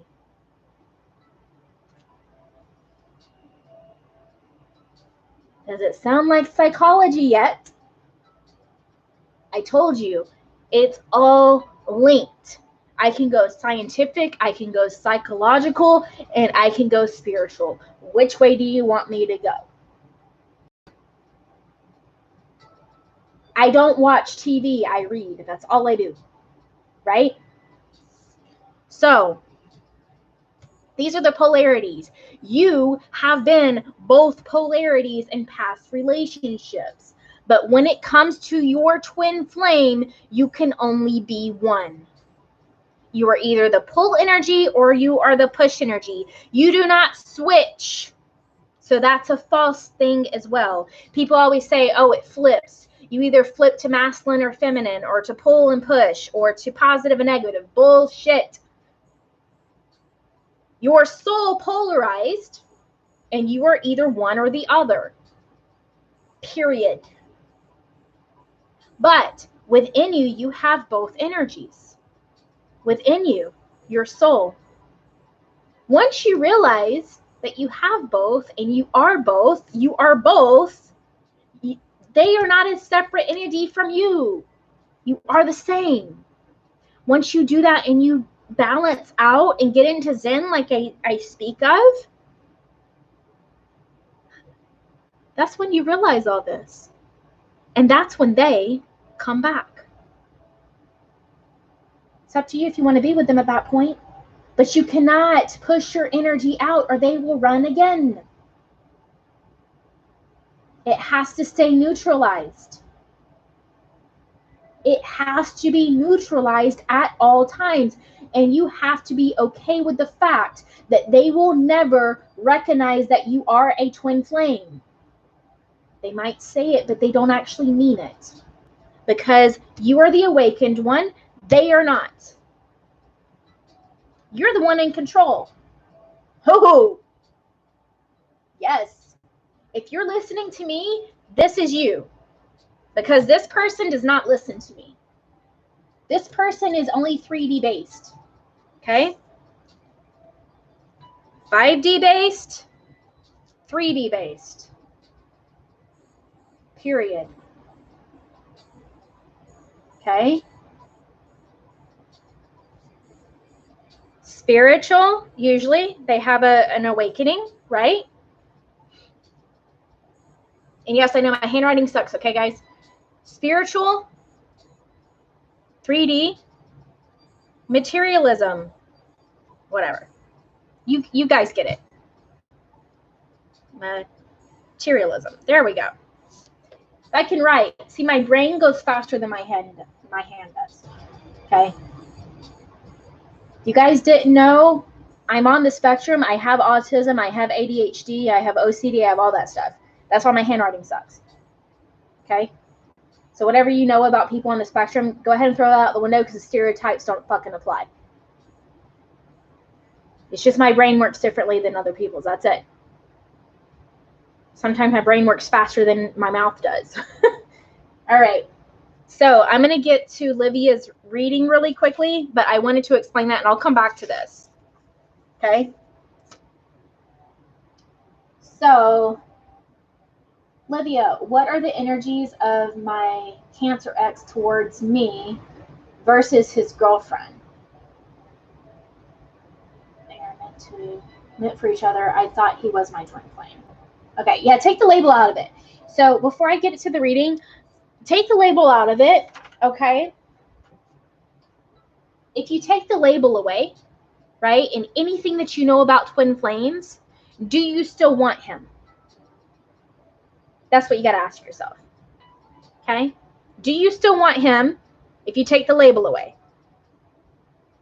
If you take the label away, do you still want him? Most people say no. They're just holding on to a fucking label. All right, but I will see, okay? Okay, so energy towards you versus his ex, or his current girlfriend. Okay. What are his initials, and do you know his girlfriend's initials? I know you might not know her sign, and that's fine, but at least her initials.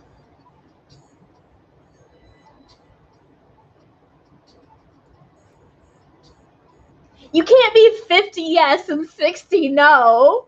That would be 110%. Okay.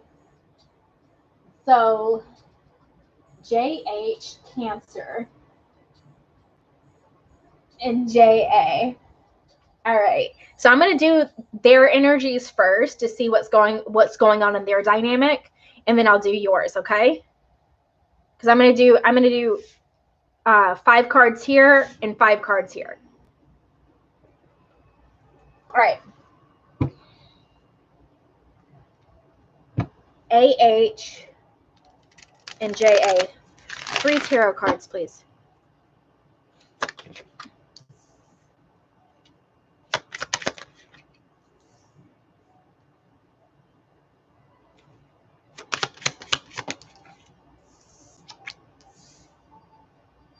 Okay.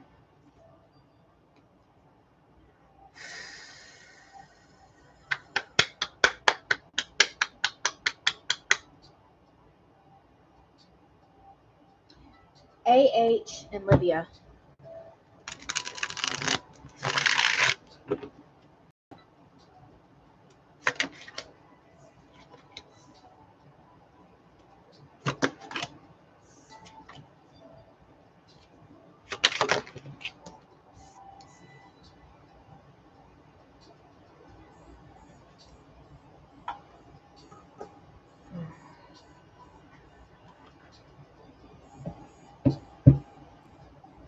Okay. Him and the current girlfriend. Give me 2.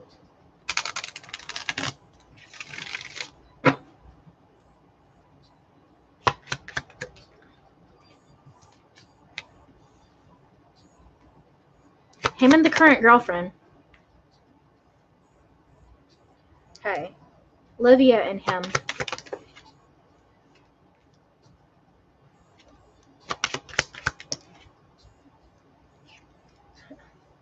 This is some really interesting shit, girl. All right. You know I'm going to spill the tea. Like, you don't come to me and I don't say what I see. All right. With his current girlfriend, he does see a happily ever after. He sees, like, marriage. He sees, you know, the white picket fence, kids if they want them, whatever it is. He does see that with her. I just have to be honest. Okay? He does see, like, a future. But this is where I said it gets juicy. He is watching you. He's watching you. He's checking on you on certain things, like on social media, asking people about you, right? Like, he is checking in on you. But in this situation with the girlfriend, there's a lot of juggling going on. The dynamic is hot and cold. The dynamic is push-pull. The dynamic is positive, negative, right? Like, there's a lot of juggling here. I feel like he's walking on eggshells with this girlfriend. And they could be twin flames. Him and her could be twin flames. Eternal love, reincarnation, passion, twin seeking union. But he's struggling with appreciating himself. Appreciate. Your twin appreciates you. See the blessings, practice appreciation. He has a huge issue with appreciating himself. Right? And I feel like even though he sees this with this girlfriend, I don't know if they're meant to be together.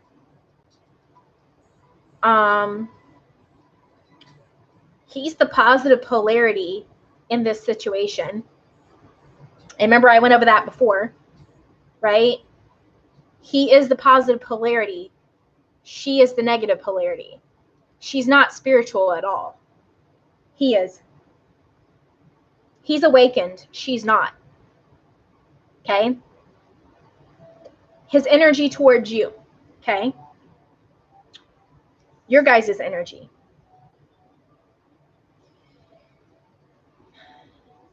He feels like he lost his happiness within the connection with you. Like he lost his self, he lost his happiness, and he feels like you are above him. You have this Empress energy. You have this divine feminine energy, this goddess energy. He feels like you are above him. Like you deserve better. Again, he doesn't even appreciate himself. Right? And he feels like it's just not worth working towards. Seven of Pentacles reversed. It's just not worth working towards. And he feels like if he got into a situation with you, that he would be at a loss. Loss of self and identity. Remember I said he lost his happiness, right?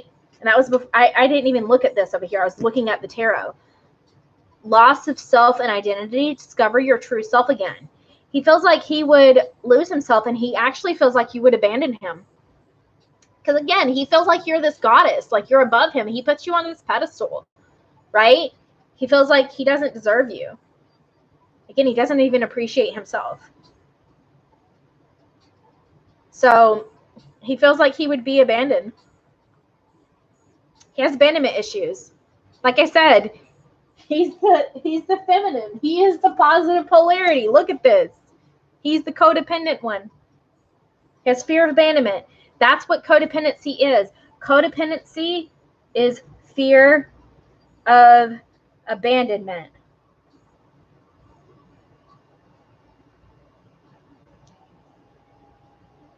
Does it sound familiar in this fucking collective? They all say this.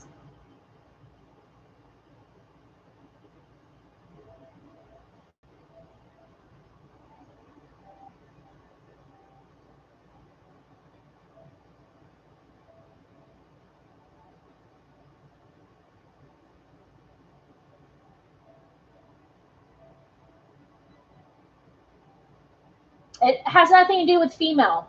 Has nothing to do with female. Has nothing to do with female or male. Nothing to do with that. I explained this earlier. Take the fucking feminine and masculine label out of it. Take it out. It's positive, negative, push, pull, south, north. That's it.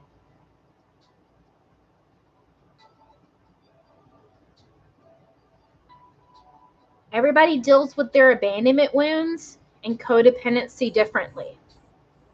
Some people that are codependent latch on to everyone that will give them attention. Other people that are codependent have a different type of attachment style. If they feel someone's too good for them, they'll run.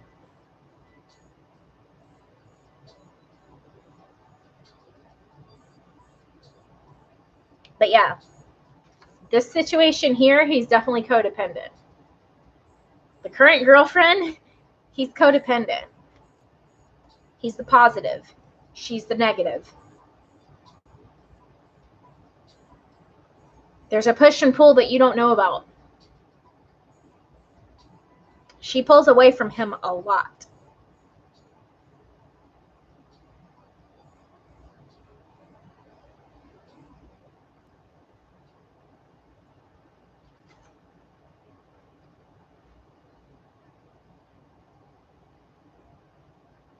Yeah, and you could be, because if she is his twin flame, you guys are soulmates. And soulmates are still mirrors. Like, everybody talks about twin flames being mirrors, but so are soulmates. Everything in this reality is a mirror. Everything. Friends, romantic relationships, your pets, everything in this reality is a reflection of you. It's reflecting into your reality what you are on the inside.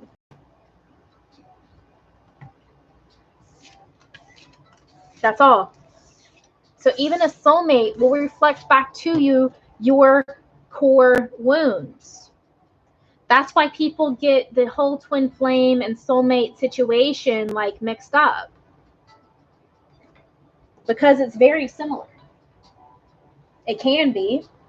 Some soulmates are only meant to be in your life for a certain time to show you certain things about yourself, right? Other soulmates are meant to be longer, or life partners. It's all dependent. But one thing I want you to realize is that it doesn't matter if someone is meant to be your life partner or not. Just enjoy the present moment. If they aren't meant to be your life partner, that's okay, because guess what? The more you raise your vibrations, the more you'll find a better partner. So stop focusing on the past. The past doesn't matter anymore. It's not here anymore.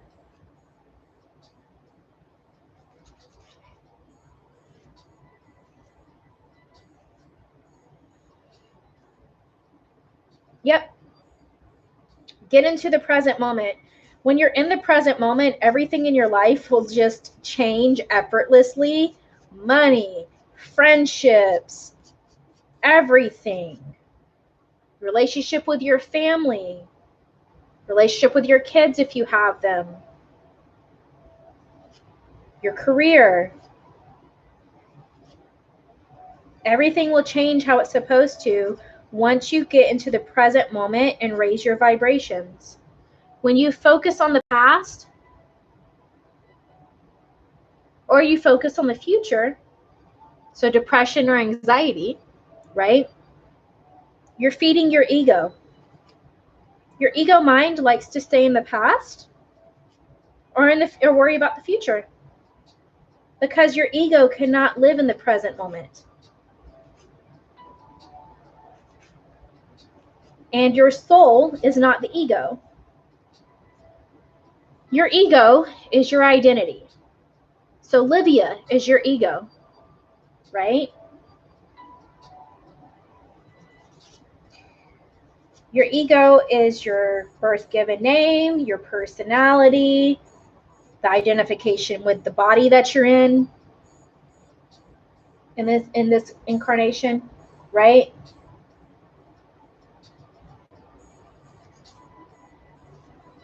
That's your ego. Ego is not a bad thing if it's used as a tool. I've said this before. Don't allow your ego to make you a puppet. Make your ego the puppet and your bitch instead. Once you realize that life is nothing but a puppet show and it's here for your enjoyment, it will literally be for your enjoyment. Enjoy the show. It's fun once you realize that.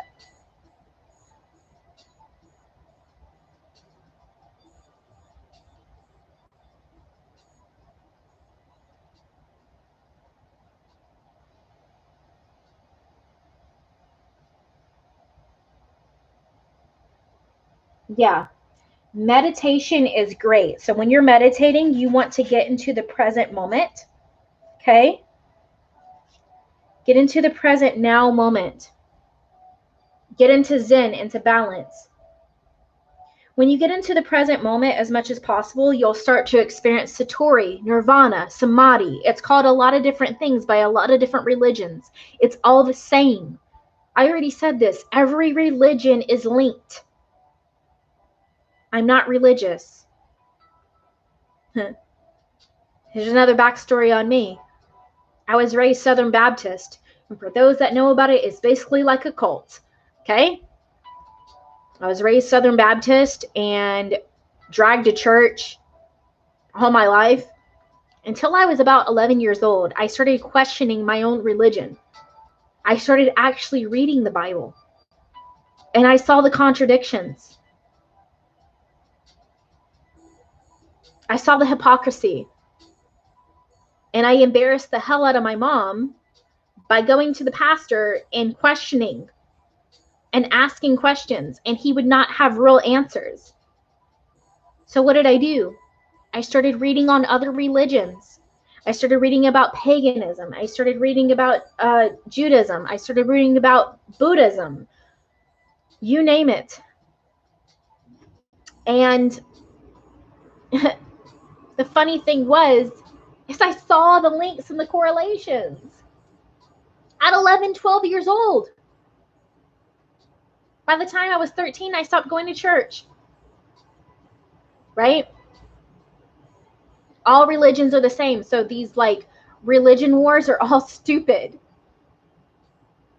The spiritual world laughs about it because it is funny. It's fucking hilarious. I find it hilarious. Right? I find it absolutely hilarious. And most people now call me Omnis, which is fine. You can call me Omnis. I don't care. But yeah, things are like, once you come into balance, like I said, you'll just realize like so much of the shit.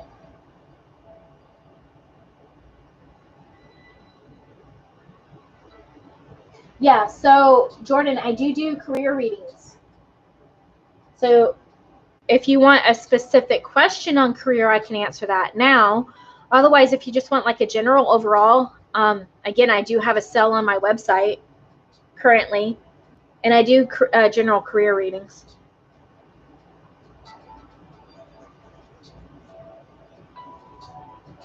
As far as your own psychic gifts, I don't mess with that. I'll tell you to meditate, and you'll find it out. Like once you get into Zen, into balance, and in the present moment, trust me, your gifts will start like boom, firing off.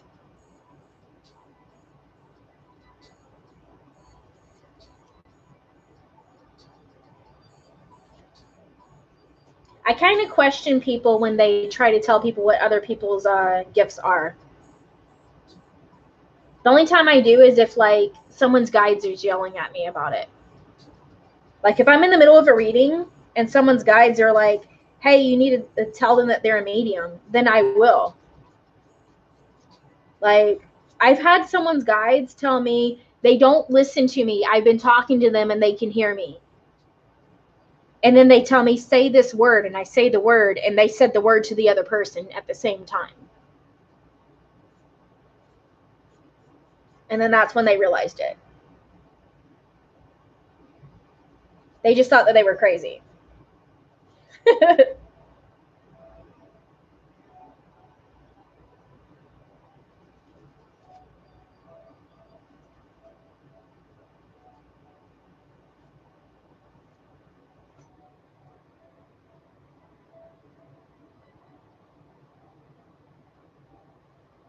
Yeah, how many times have I gone over your blockages, Soya? Like how many times? The masculine is the negative energy. That's all you need to know. Take the word masculine out of your vocabulary. Take the word feminine and masculine out. It's positive and negative, push and pull. Has nothing to do with gender. Both people have an ego.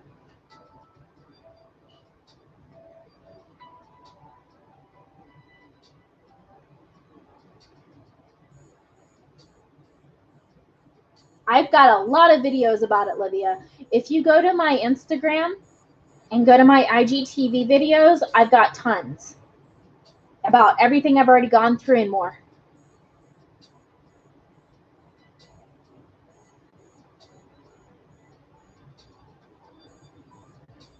Well, yeah, it's common sense with manifestation. Like attracts like. So if you love yourself, love will come in. Might be the doctor. Hey, Dr. Levin. Call me Dr. Love. Don't mind me. Again, y'all know how long I've been celibate for, so. Oh. Pray for the next man that I get with. Just pray for him, okay? Because when it goes down, I'm going to break his bed. I'm just letting you know.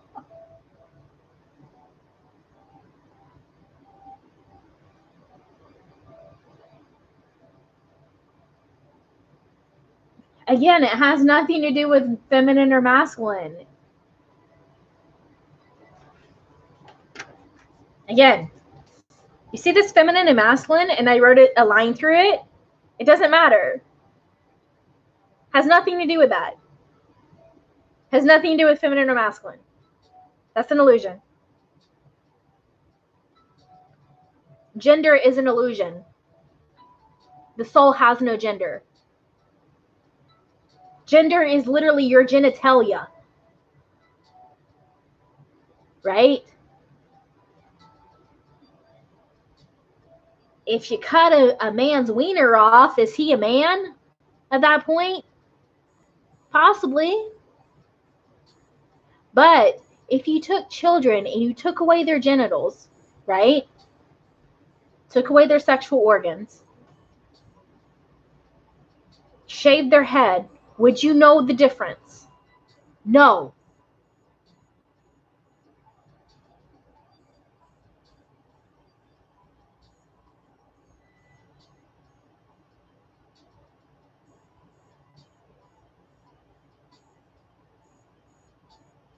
Everyone is a twin flame. Everyone has a twin flame. They're tiny, itty bitty humans. Yes. It's just humans. That's it. This is why I'm LGBT friendly, guys. I don't give a shit what your genitals are. I really don't. And I don't give a shit what other genitals you're into. You like penises? Cool. You like vaginas? Awesome. I don't care. You got a penis, you want a vagina? Cool. You got a vagina, you want a penis? Cool. That's a little bit harder and a little bit more intensive for those type of surgeries, but hey, you do you. I'm all for it. I'm all for people being happy. That's it. Literally it. But yeah, take feminine and masculine out of your vocabulary. Everyone is a twin flame. It's the facts of incarnation.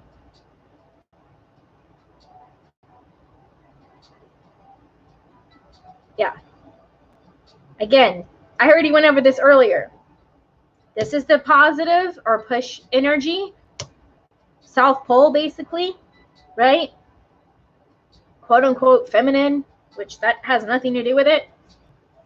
This is the negative polarity. Pull energy, North Pole, right? Quote unquote masculine, which has nothing to do with it, right? Your soul had to polarize to be incarnated into this reality. This is a duality-based reality. It's scientifically proven by Einstein. Einstein's theory of relativity.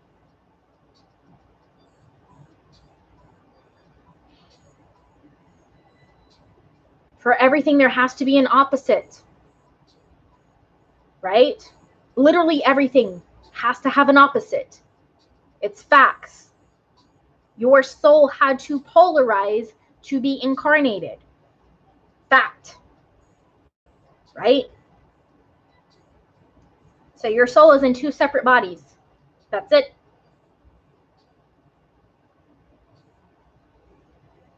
So literally every human on earth has a twin flame. I'm so tired of the bullshit that there's only, what is the fucking number? I don't even know. Okay. What is it, like 100,000 or something like that? Twin flames? No, there's over 7 billion twin flames. However many people are incarnated right now.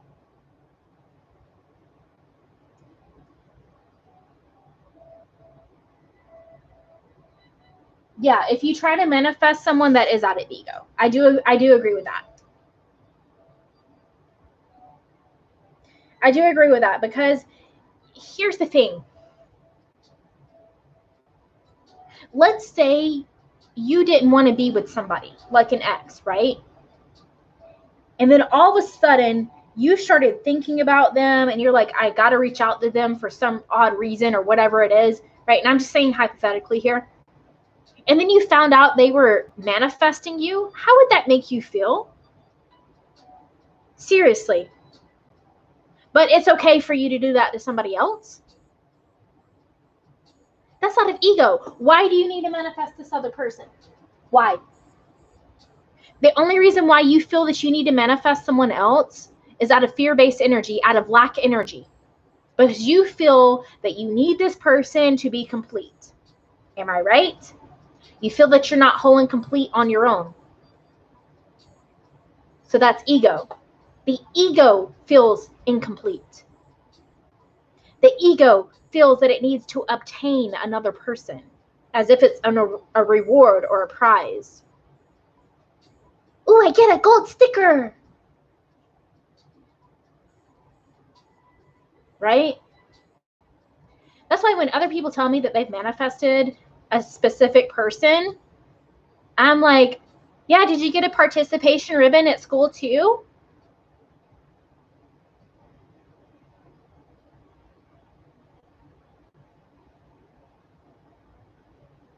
Yeah. I don't agree with that shit. Like manifesting a specific person, no. What you should do is love yourself, get into a love vibration within yourself, know that you are whole and complete all on your own. You are a whole soul, right? You are a whole soul. You are not incomplete. You are the feminine and masculine in one, right? And then you won't need anyone else. You'll know that you are pure unconditional love at your core. And when you get to that vibration, that's when you attract in the right partner for you at that vibration. All of your exes, yes, they evolve too, are no longer a vibrational match to you. So if they come back during Mercury retrograde, fucking run. I had 2 exes try to come back during Mercury retrograde. Okay?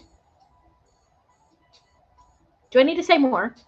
One of them I fucked with, so I texted back with him just to see what he would say.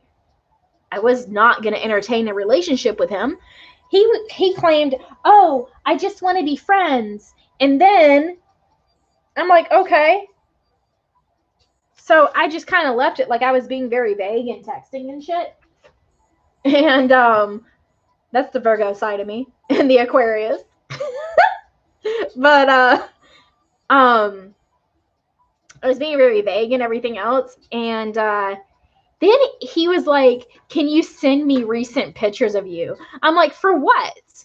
Like, I have a recent picture on my Facebook, on my profile, right? I'm like, there's a recent picture on my profile. He was like, no, I want you to take one right now. I was like, for what? Why? Right? And he was like, I just want to see your face. I'm like, friends don't say that weird shit. You know? And then he admitted, he was like, well, maybe I just want more than just friends. I was like, well, that's not what I want, so bye. Yeah, he said, I just want to see your face because I miss you. I'm like, you're fucking retarded. Like, he's toxic as fuck. Yeah, he's toxic as hell. I dated him for 2 months last year. He was the last person that I have been with. And after 2 months, he blew up on me, like showed narcissistic behavior. And I was like, peace, bye-bye, not dealing with it.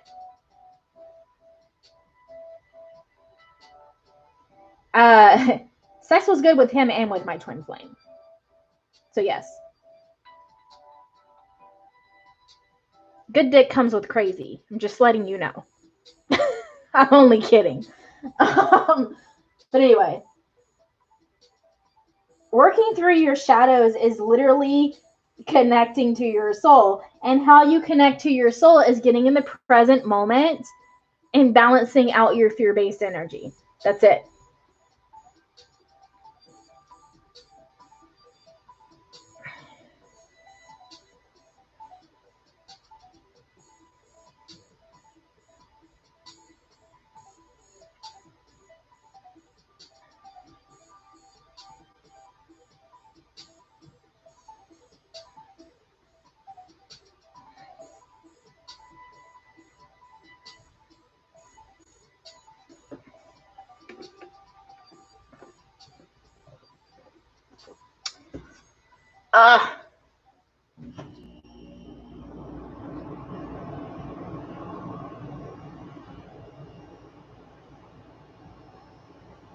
Okay. So yeah, tell me, and then I'll let you know.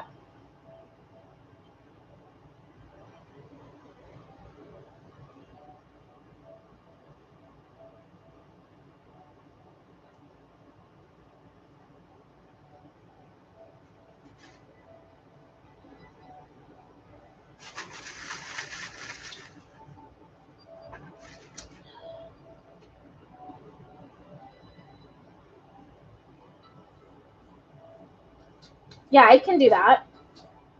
So basically, what you need to work on for your healing. You know, I'm going to pull from the energy deck.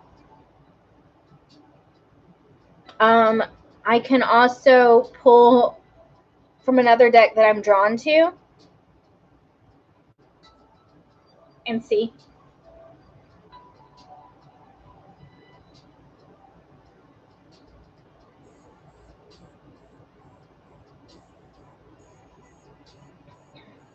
But yeah, the saying is true.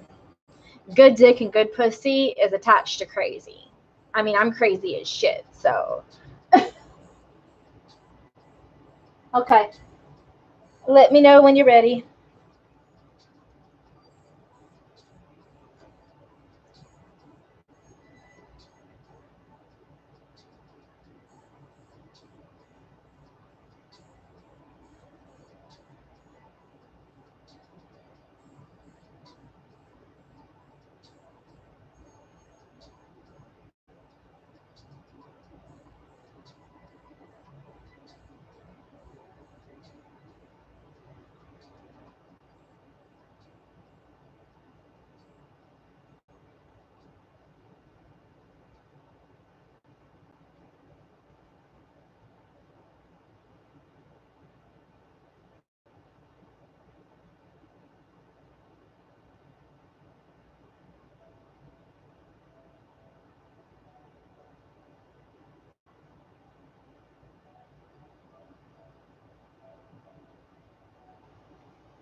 I always have my password saved, and I know I'm not supposed to do that, but I do it anyway. So let's see. Which are blocked, or what do you need to work on right now?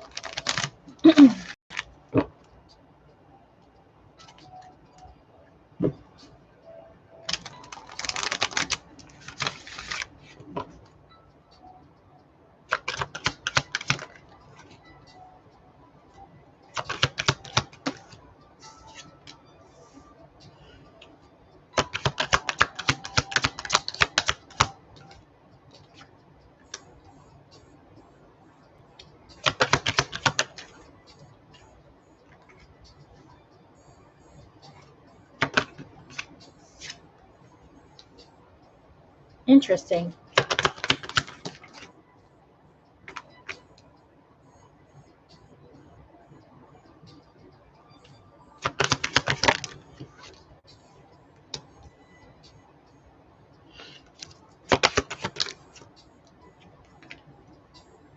All right. So right away, heart chakra and third eye.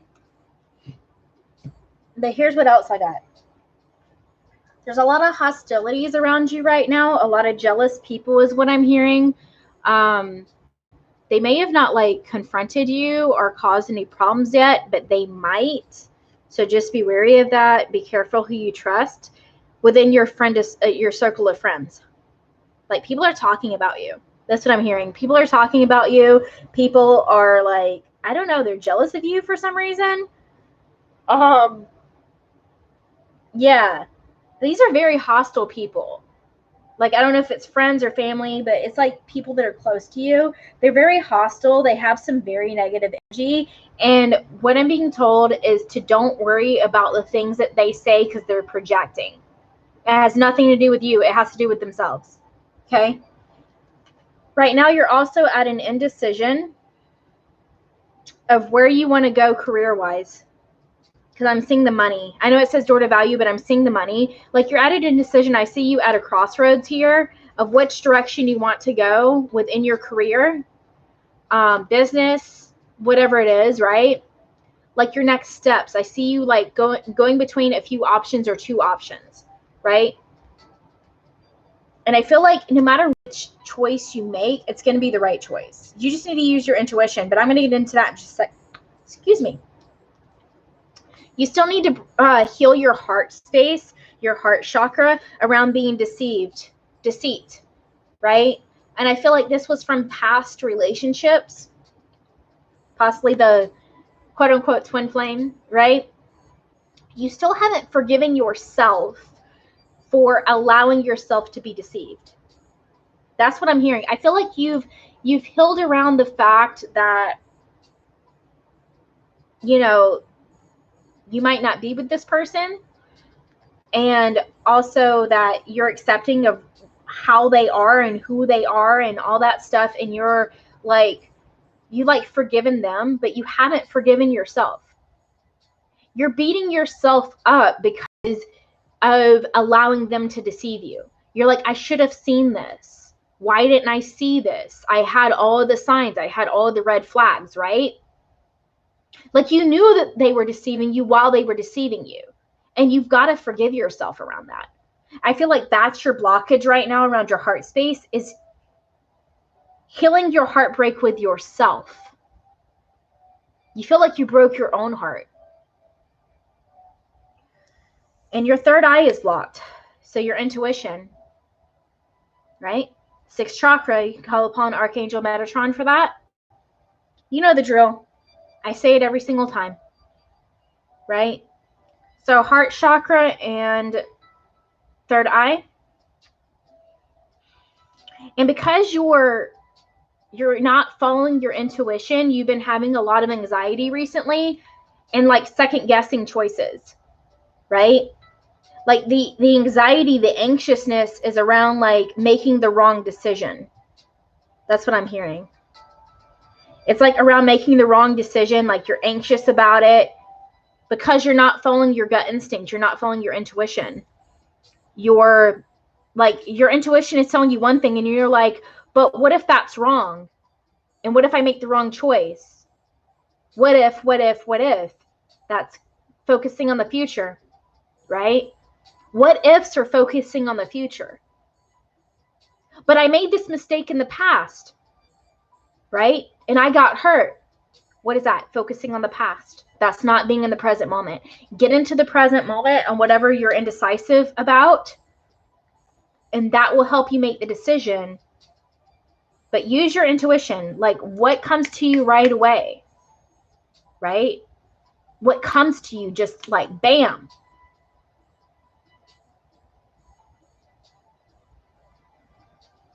I'm being told to get a few of these.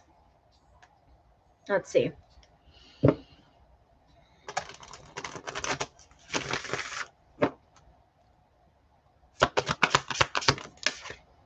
Yeah, look at this. There's going to be conflict here. That's what I said. Hostilities. There's going to be conflict within like your community. So friends, family, it's people that are close to you. There's going to be conflict coming up, but you've got to not beat yourself up about it because it's not about you. It's everything about them. They're going to be projecting onto you. This could be currently happening too. Yeah, look at this. Look at this. I can't make this up. Indecision, back and forth. You're back and forth on what decision you want to make. You're back and forth, right? And this heartbreak is causing your victim mentality, thinking the woe is me. I did this to myself. Why did I do this? Why did I believe the deceit? Right? Why did I allow this to happen? Why didn't I see through it? Stop beating yourself up. That's putting you in victim mentality. I can't make up the cards that are coming out. I really can't. All right, one more.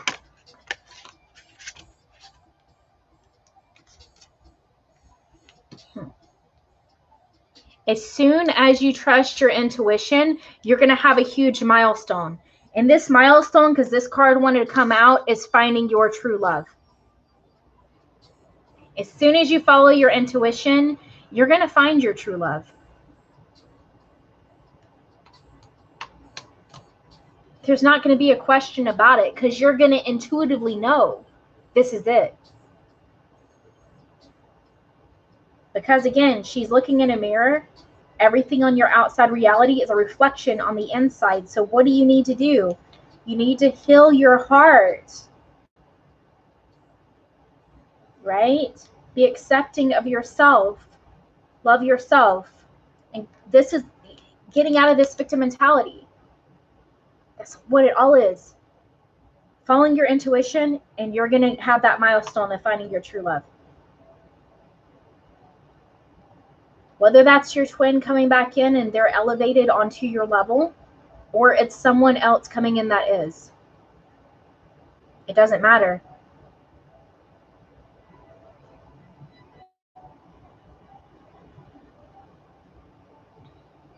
I don't know if that resonates, but that's what I've got.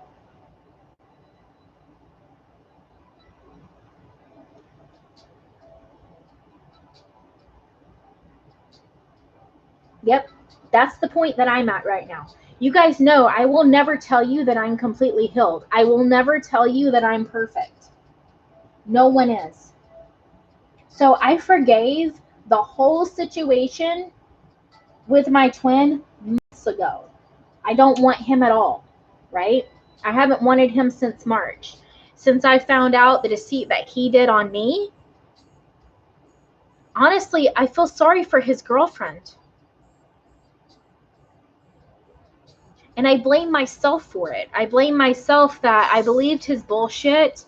I believed his deceit, right? And it hurt somebody else outside of just me and him. I just saw 2, 3, 4. And that's what I've been working on for the past week or two, is forgiving myself. So I'm at the same point. Okay?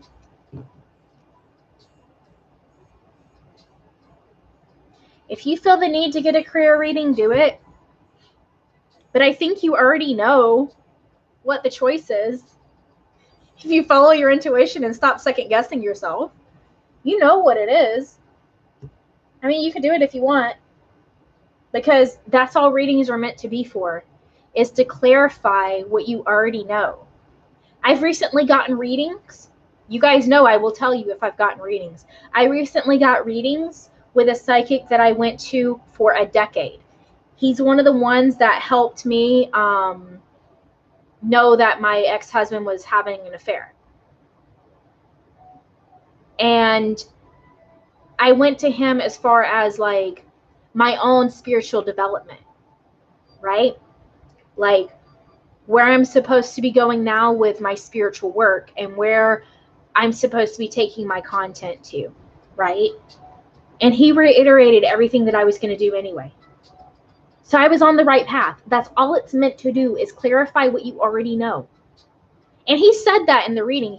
Because he doesn't know that I started doing all this. Because again, I don't say my born given name. He doesn't know alchemistic, okay? He doesn't know any of this stuff. He knows me as my birth name, right? And he said, well, at first I said, where am I supposed to be going work-wise or career-wise? And he said, you're supposed to be using your psychic gifts. Why are you wasting them? He didn't know that I was doing all this, right? And I laughed. I thought it was funny, right? And then, I asked him, well, I have been, but this is what I've been doing, and this is the direction that I was but what direction should I be going into, right? And he told me. And it was the same thing I was going to do anyway. As I already planned when I get back from my trip of changing a lot of shit. I mean, I'm already changing it, but like creating a lot more stuff, like courses, meditations,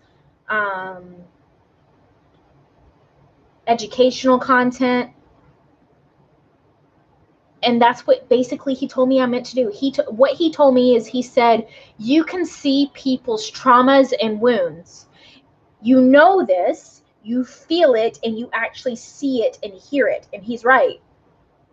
He said, what do you think you're supposed to do with that? You are supposed to help those people spiritually heal those cycles. And he's right. What have I said since the beginning? I want to stop cycles. I want to stop trauma and wound cycles. I want to stop addictive cycles so that people don't need me, so that they can rely on themselves. That's what I've said since the beginning. So he's right.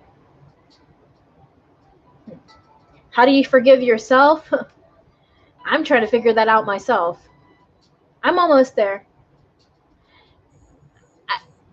I have like where I'm good for a while and then I'll break down. You need to allow yourself to break down. Like if you break down and cry, allow yourself to cry. Don't beat yourself up about crying. You're not weak for crying.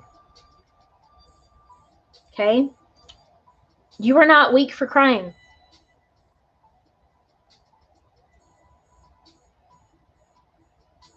You need to let it out. That's the best way to kind of forgive yourself, is to let it out. And you can write yourself letters. I do that a lot too. I write myself love letters. People can think I'm crazy. I don't care. I write myself love letters and I write myself forgiveness letters. That's what I do. It's been helping. Like, write down an instant where you felt you made the wrong decision, or you felt you were deceived, or stupid, or dumb, whatever negative thing, right, that you thought about yourself. And write a forgiveness letter to yourself. Like how you would write a letter to someone else forgiving them for their behavior, forgive yourself. That's what I've been doing recently.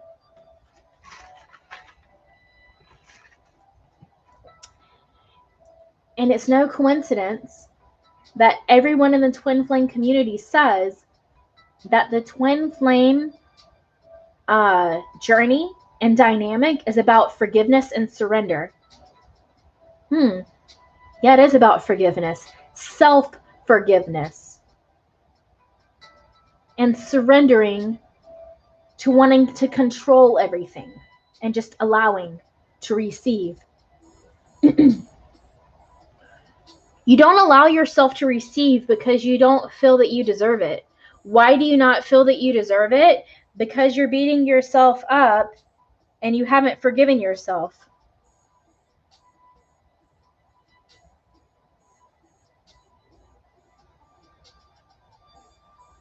You know I'm right. Why am I right? Because I live it too. I know.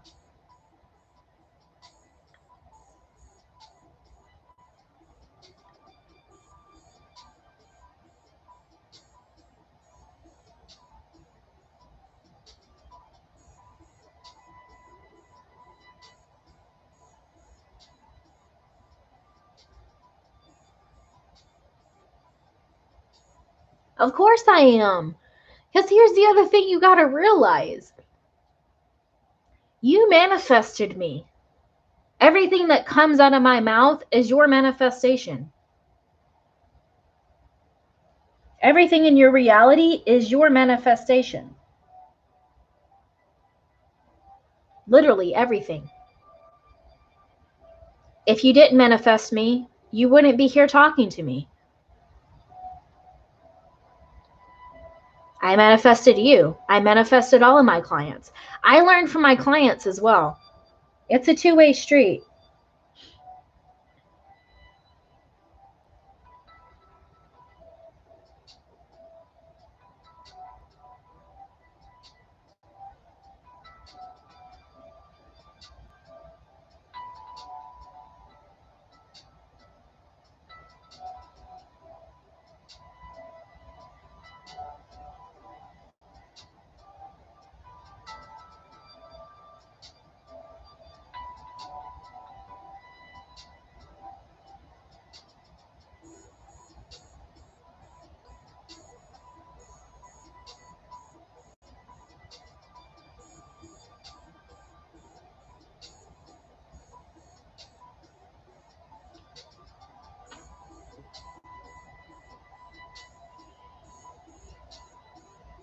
But yeah, everything is about forgiveness. You know what? I know Jordan and Soya are in here. I don't know who else is in here, if there's anyone else, because again, mine still shows 0 as far as people in here. But I'm going to pull an overall advice card from Spirit for those that are in the room. Overall advice of those that are in the room, what they need to hear right now.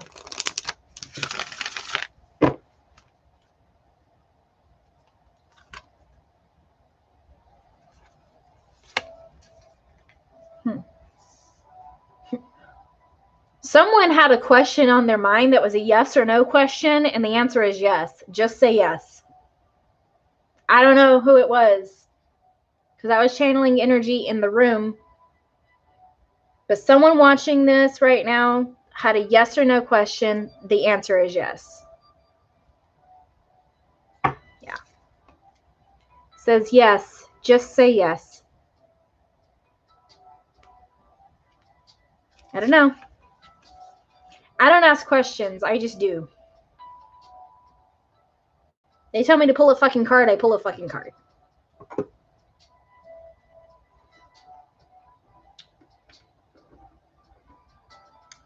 Whatever question it was, it's yes. Yes. Yes, yes, yes, yes. Oh, so earlier, I was out with my son and we act crazy. I'm just letting you know, like, you guys know that I'm crazy. I act crazy. And I went and I got iced coffee. That's what I've been drinking on. And while we were going to pick up the drinks and the iced coffee, because I got a drink for him too, is I was in the car just saying coffee over and over, like hyper.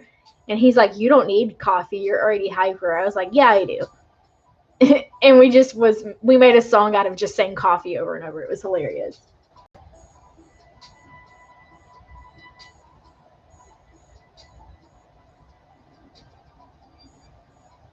He's like, you don't need coffee. I'm like, yes, I do. And he's all the coffees.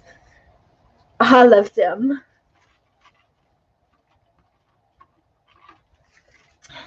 There's another thing that I say that makes him like crack up laughing. Is he'll be like, are you on crack or did you do crack? I was like, only one crack. Only one. Just one crack.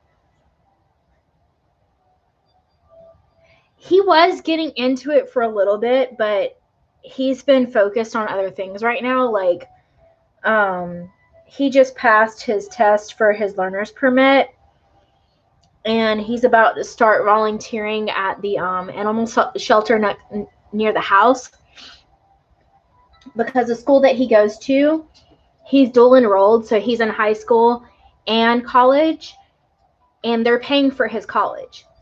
But the thing is he has to have a certain amount of volunteer hours by the time that he graduates high school, right? Otherwise, I have to foot the bill. And so he's going to go volunteer at the animal shelter. So he's focused on that. And I told him, you know, after he gets his hours done, if he wants to go get a part-time job, like on the weekends or whatever, he can do that.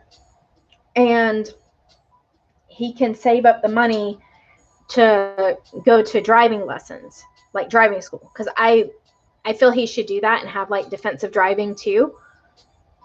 But I told him he has to pay for it. So he's going to do that. And yeah, that's where his focus is right now.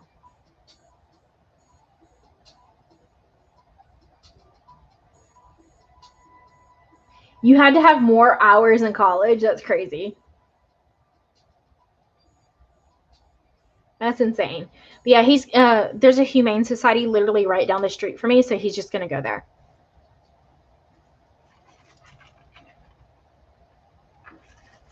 He was going to do it last year, but they said he had to be 16. So yeah, he needs 90 hours by the time he graduates. So by the end of senior year, he needs 90. Yup.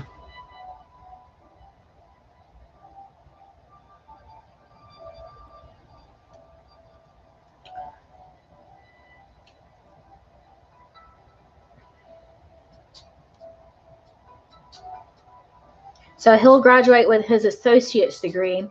He's still trying to decide if he wants to continue with college or go to a trade school.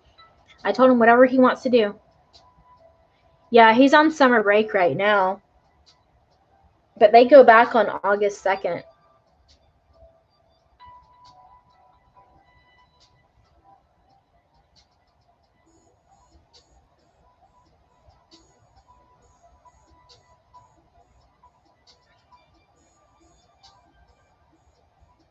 Yeah, you guys think that I'm crazy with you?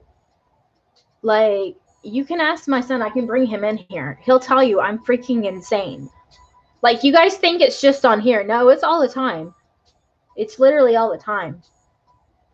Like, just to make him laugh, I've rolled down the window and made faces and noises at people as I pass by them in the car. Because I know I'm never going to see them again. Like, that's how much I don't care. No, they ended in May, I think. It was like May something.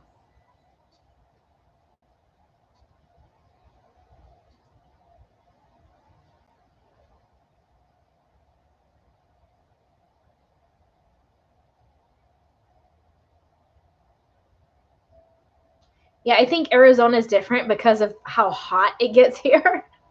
Maybe that's why. I don't know. I remember when I was a kid, like, we went to back to school in September.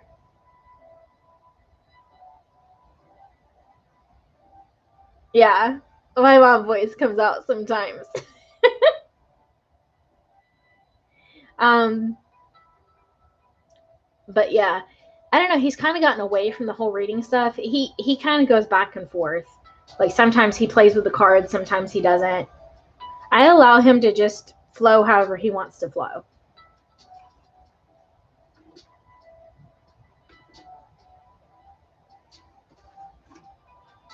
Probably. I had my son young, but I was told when I was 15 that I would never have kids. I've had multiple miscarriages. So the funny thing is the moment that I got pregnant with him, I knew I was pregnant. Like, I felt it. I literally felt like his soul go in my body. Right. And crazy thing is because I was young, multiple people tried to tell me to get an abortion, and literally I cut contact with them. Like, I got so mad that I cut contact with them. I've raised him pretty much by myself his entire life. The majority of the time was by myself. I was with his father for a little bit until he was 3. But since then, it's all been me. Yes, I was married for 5 years after that.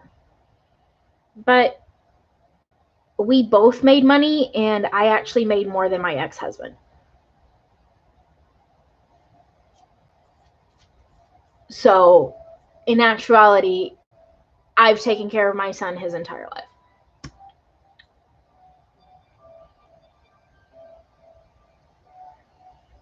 And the only other ex that I've been with that I lived with was my last ex that I was with for 3 years. That was over 2 years ago. And he never paid for shit. Like, I paid for everything. So, I don't get child support. I don't have help from family. None of that.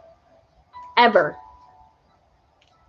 Like, I haven't seen my son's father since he was 3.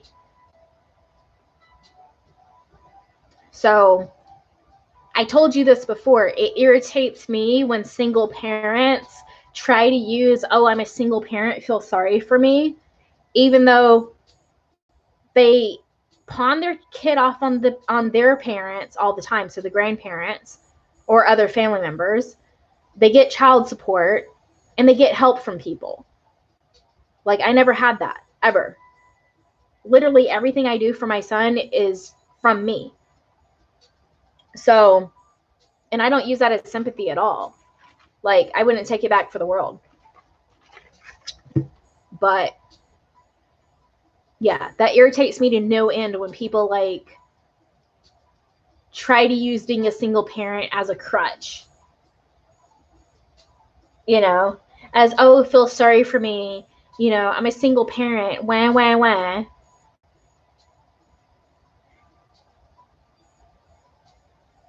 And that's one of the reasons why I will not get with my twin flame anymore.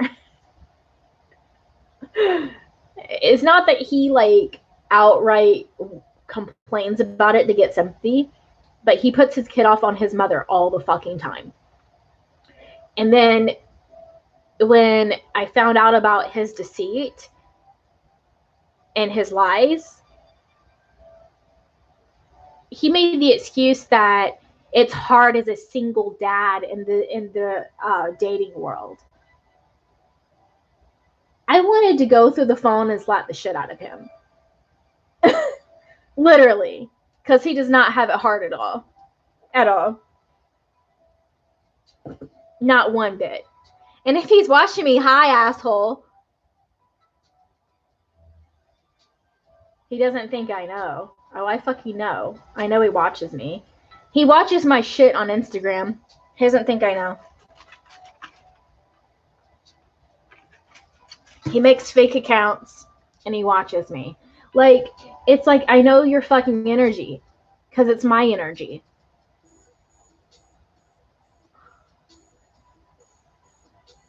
And why is he doing it? Because he's a narcissist and he wants to see if I talk about him. Like how I used to. Like, you remember, like, in January and December and stuff like that, like how I used to talk good about him and stuff like that? Oh, yeah. That's what he wants. He wants me to pine over him. It's not happening. Bye.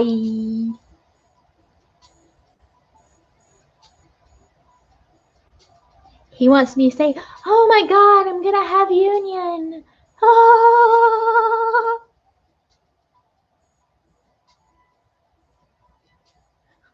I have union with myself. I don't give a fuck. And if I pulled open the dating apps that I have, I could show you the hundreds and probably thousands now of matches that I fucking have over Hinge, Bumble, and the Facebook dating thing. And like how many like really good men, like, you know, I'm talking to. or I've gone on dates on with, like, I don't give a shit. Give a fuck.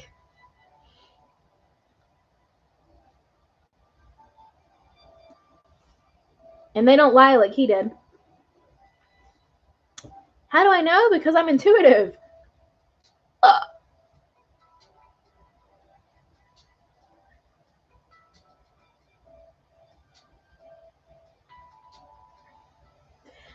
The Facebook one is how I met my twin. Go figure. It's when it first started. So I was single at the time. I'd been single for a while, like over 10 months, so almost a year. And I'd been going out with friends and stuff, and I had met guys in person and went on dates, but just didn't make any connections. And then I was scrolling through on Facebook. I told myself no dating apps at the time, right? I was scrolling through Facebook, and then I got a notification on Facebook saying, check out our new dating thing, right? This was in 2019. It's when it first started. And I was like, all right, whatever. Let's check it out. Why not, right? And for like the first couple of weeks, it was nothing but bullshit, right? The same shit that's on every other dating app. And then all of a sudden I matched with him and like we clicked right away. I remember everything like it was yesterday. And then it was Friday the 13th in September of 2019. You can look it up. That was the biggest full moon of the year. And one of my guides, which is my best friend that passed away when we were 19, her birthday is March 13th, right? She shows me 313 a lot. And her favorite day was always Friday the 13th because she liked like the creepy, like horror shit, right? And so yeah, I met him on a Friday 13th. Biggest full moon of the year. My birthday was going to be the following Monday. My birthday is September 16th. And I told it because he asked me out for the next night, right? For Saturday night.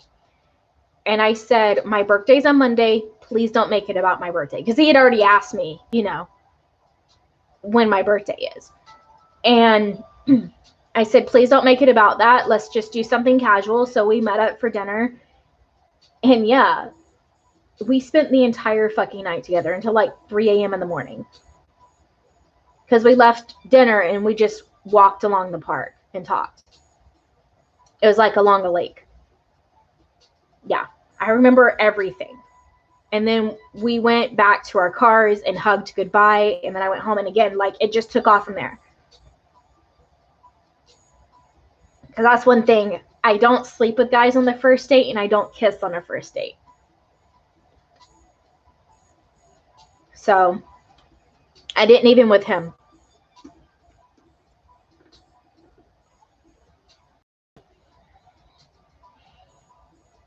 But yeah. And the other crazy thing is the middle 3 of his phone number is 313. Like I said, there was a lot of fucking signs. A lot. Like overwhelming amount. That's why I got like trapped up in the whole twin flame stuff. Like during my quote unquote separation. It was because of all the so-called signs. Right?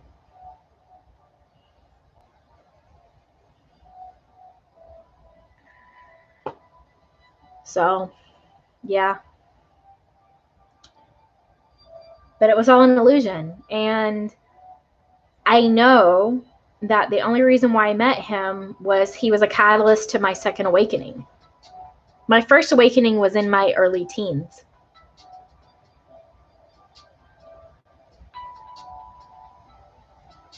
Yeah, I actually found out something. So, as you know, me and him met up in December, right? I talked about that.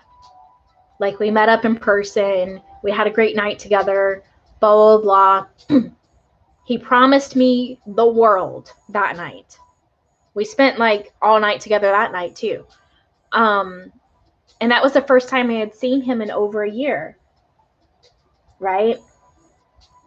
He promised me so much that he'd never ghost again, he'd never hurt me again. Blah, blah, blah, blah, blah. Okay? He told me all the shit like the whole Twin Flame Collective says. I was just scared. I'm like a lost turtle that's inside of his shell and scared of his own shadow. Oh, yeah. He told me all the bullshit. All of it. And he said that he promised to communicate. He wouldn't ghost anymore. And then what did he do? After a few days, he ghosted again. Right? Multiple readers after told me he's going to come back around. You're going to get communication in March. Then, we see union shortly after. Blah, blah, blah, blah, blah, blah, blah, blah, blah, blah. Right? I got communication in March. March 1st, to be exact. So I didn't hear from him from December until March, okay? I think it was the 28th, because this is in a leap year. That was last year. The 28th of February, I was texting with my cousin, right? Because, again, I've lost family members, right? So we were texting, reminiscing about our family members, like reminiscing about our childhood, like all that sort of stuff. Real late at night, like 11, 12 o'clock my time, right? And then all of a sudden, at 1 o'clock, because I was still texting with her. We were texting for a while, like an hour or so. Then all of a sudden, at like 1 o'clock in the morning, like 12:30, 1 o'clock in the morning, on March 1st, right? I got a phone call from a blocked number. So what do you think I was thinking? I was thinking it was a family member that just, happened to have a private number or something that I didn't know about. So I answered the fucking phone, right? Not realizing the fucking date. And guess who it was? It was him. And that's when I found out everything. That's when I found out he had a girlfriend when he came and met up with me. So yeah, he cheated on her with me. So when I tell you guys, I understand, trust me, I understand. I feel sorry for her. I do. Well, she was there, so she kind of forced it. Because she said that she saw text from me to him. And the first thing out of her mouth was, has he been sending you money? I was like, no. I'm like, I'm very financially secure, right? I don't need money from anybody. And then that's when, like, everything came out. Because I was like, how long have you guys been together? Because I thought maybe it was a recent relationship. I didn't know. You know what I mean? No, they've been together since October. So they've been together before me and him met up in December. Yep. She said that he was supposed to move in with her the next week. He was talking marriage with her. Oh, yeah. And she had no idea that he had a child. Oh, yeah. When I tell you guys, like, this shit is all juicy, it's all fucking juicy. Like, everything is juicy. Like, I feel sorry for her because here's the thing. I didn't understand why she was asking me that question at first. And I don't like to pry, But I got intuitive hits that she's given him a lot of money. That basically he's using her for money. And that's why she asked me if he was sending me money. Because while she was upset that he cheated, she wasn't as upset as most people would be. She was more concerned with the money. Again, I feel super sorry for her. She was nothing but nice to me. Nothing but nice to me. She's like, I know you didn't know about me, you know, and of course I didn't. I would never do that. Yeah, she was super nice to me, and she was spiritual too. So that's the thing. He was using our spirituality, because in December when we met up, he called me his twin, he called me his mirror, he called me all that bullshit. He says the same things to her. We found all that shit out on that phone call. But I don't know by physical proof, but I know by a feeling she's still with him. Unfortunately. Like I said, I feel bad for her.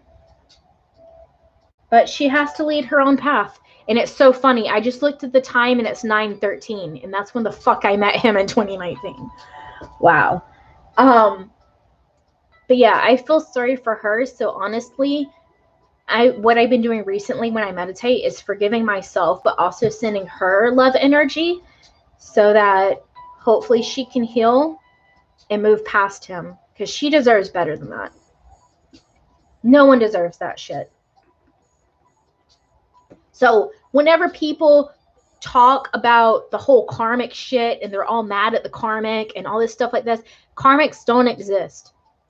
It's all soulmates. She is a soulmate with him. Right? And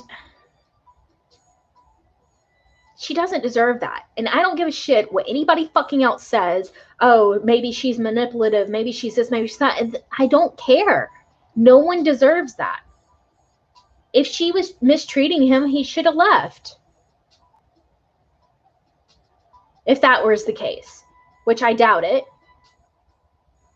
Right?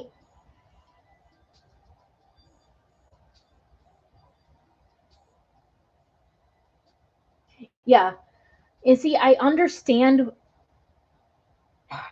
her, and that's why it's hard, is my ex-husband had an affair. I talked about that earlier. Like, that's what got me into all of this was, you know, I went to readings because of my marriage being bad, and what I found out is that he was having an affair. Even after I found out, like when I found out, I threw my fucking ring at him and I said I wanted a divorce, right? But he convinced me to let's work things out. And he said he would break up with basically his girlfriend that he was seeing for 3 months. Yeah. So I made him call her and do it in front of me. Again, that's why I understand my twin flame situation. Like his current partner, right? And that's why I respect her. Because I've been there. I know what it feels like. So, and that's where I get upset, because I'm upset because she got hurt, right? Like, it's okay, like, the whole me getting hurt and like him ghosting and stuff like that, but to bring somebody else in it, no. That's where I have a huge issue. And this is where I'm working on forgiveness to myself of allowing that to happen. But I didn't know about her. The difference is my ex-husband's side piece, or whatever you want to call her, she knew about me. She knew he was married. So that's the difference. But I did try to work out my marriage even after he had an affair. But you're right. I lost all trust in my ex-husband. I was constantly going through his phone. I was constantly going through his computer.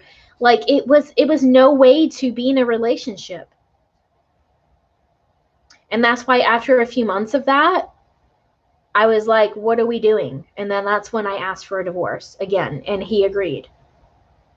Because I pointed out how miserable he was and how miserable I was. Yeah. So honestly, the reason why I just got upset, because I just got upset when I was talking about it, when I was relating to her, I feel sorry for her, and I honestly felt good energy from her when she was talking to me on the phone. I think that she's really a good person deep inside.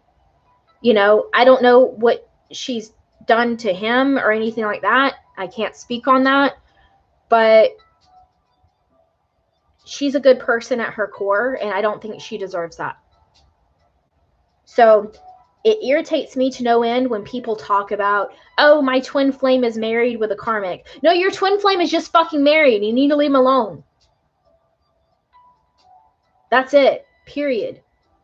If he's meant to be with you, he will be. Right? Like that shit pisses me off. Like, I won't do those readings. I'm just letting you know. I refunded people that told me my twin flame is married and I want to know when he's going to divorce her, da da da da da. I refund them.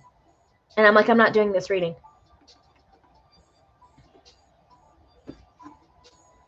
When you're ready to actually heal, come back to me. Because you wanting someone else to divorce who they're with is toxic and you need fucking help.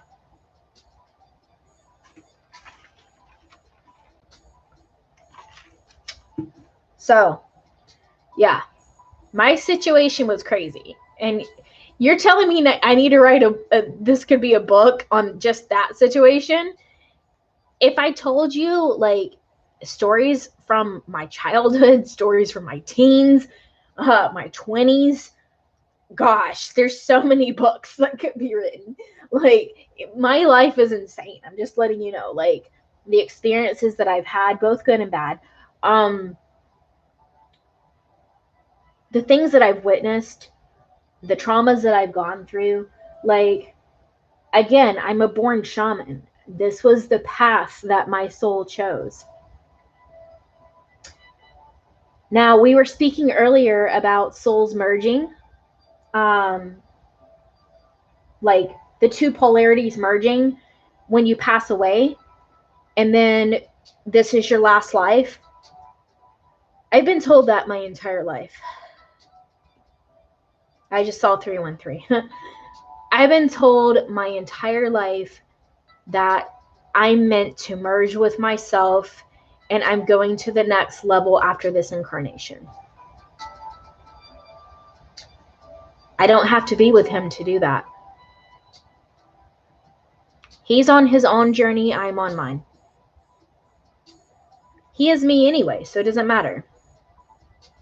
Because I can't be in a relationship with him because there's no way I could trust him now. I'd have to constantly look at his stuff like I did with my ex-husband, and that's no way to be. So when I've said before that I want a soulmate, that's what I want.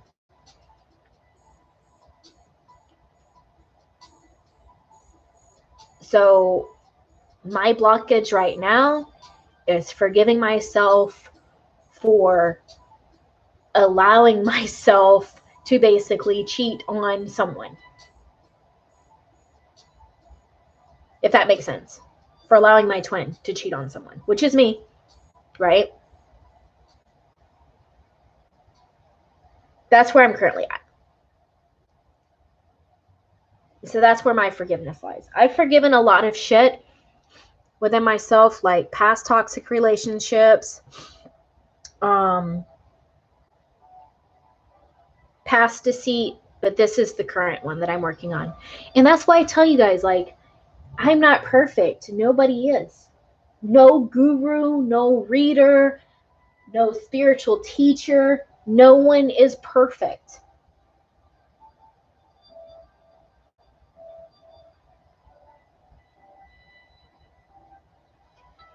Yes and no.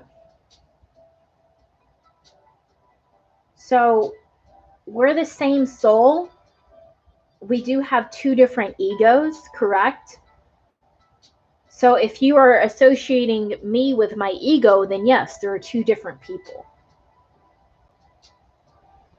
But when you look at it at the soul level, he is me. We are one. We are the same.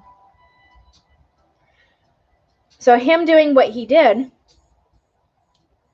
was a reflection of something within me, right? And that's what I'm healing and forgiving.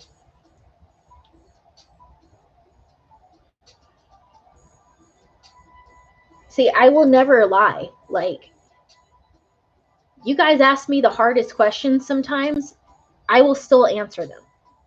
because I'm not going to lie about my own situation either. Like, I think that's stupid when people do. Like, when these twin flame readers or gurus or all this bullshit, like, lie. Like, I'm going to tell you this. I'm not going to name names. But the majority of the twin flame readers out there lie. They say they're in union and they are not.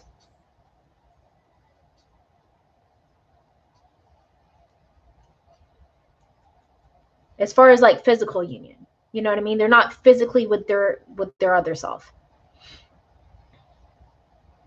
They might be an inner union, and that's cool, but it's the way that they're wording it. They're deceiving people.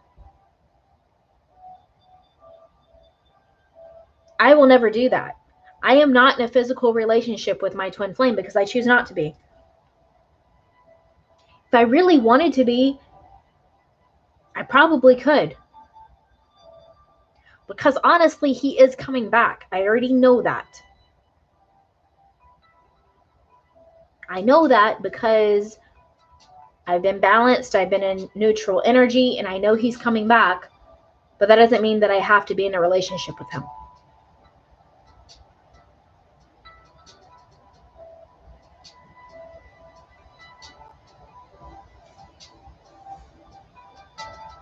No, you can't control what your other self does. That's ego. Wanting to control what the other person does is ego.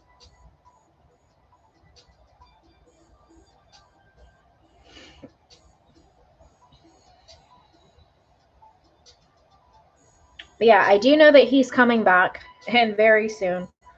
I already have a time frame on it, but I'm not going to say it. And I got a time frame before, and I was right when I had this same feeling. So I know he's coming back. And he's probably watching me, and I don't care. But I know he's coming back. But I might listen to him. I might hear him out. Like, whatever he's got to say. But that does not mean that I have to be with him.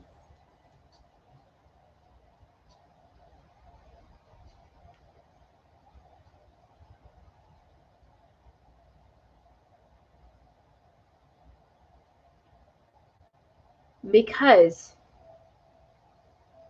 put yourself in that situation. You would probably be beating yourself up, especially if you're psychic, that you didn't know. Because here's what I'm going to tell you.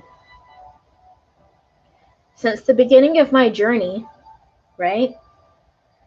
When the separation first happened in 2019, I didn't know that he was my twin flame, right? I knew there was a strong connection. I did not know he was my twin. I went to a psychic that I've known for a long time, and he's always been right on every past relationship I've been in, right? Every single one. And I told him, I said, I think this guy is a player. That's literally what came out of my mouth. I think this guy's a liar and he's a player, right? He said no. He said he wishes he was a player, but he's not. And as soon as you, because he asked me if I feel I deserve true unconditional love. And I said, what type of question is that? Of course I do. Of course I didn't at the time. Now I know that. At a core, I did not feel I deserved that, right? But at the time, I didn't know any better. So I said, of course I do. And he said, okay, as long as you love yourself and feel that you truly deserve unconditional love, he will come back and he will make it up for ghosting you, right?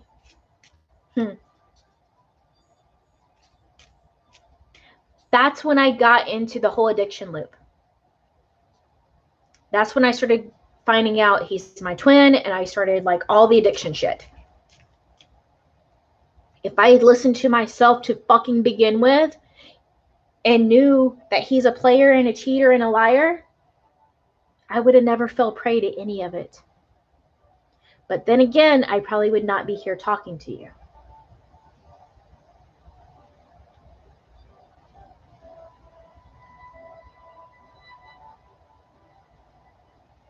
So I knew from the beginning what he was.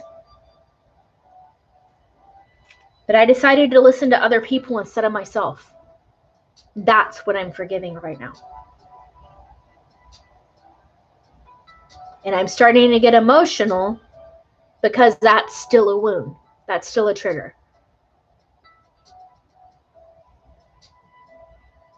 So that's what I'm releasing.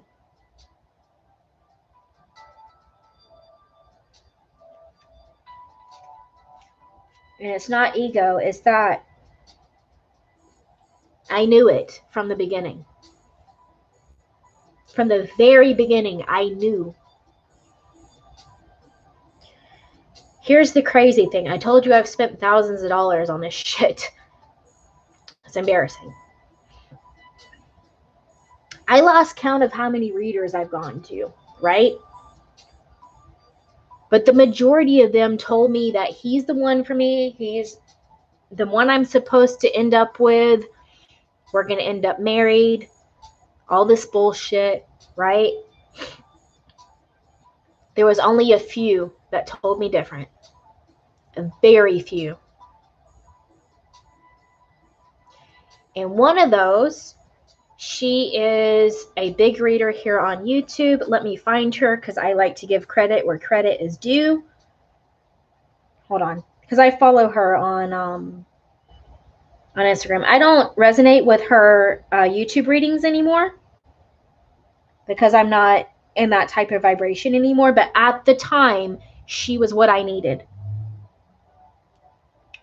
Where is she at? Hold on.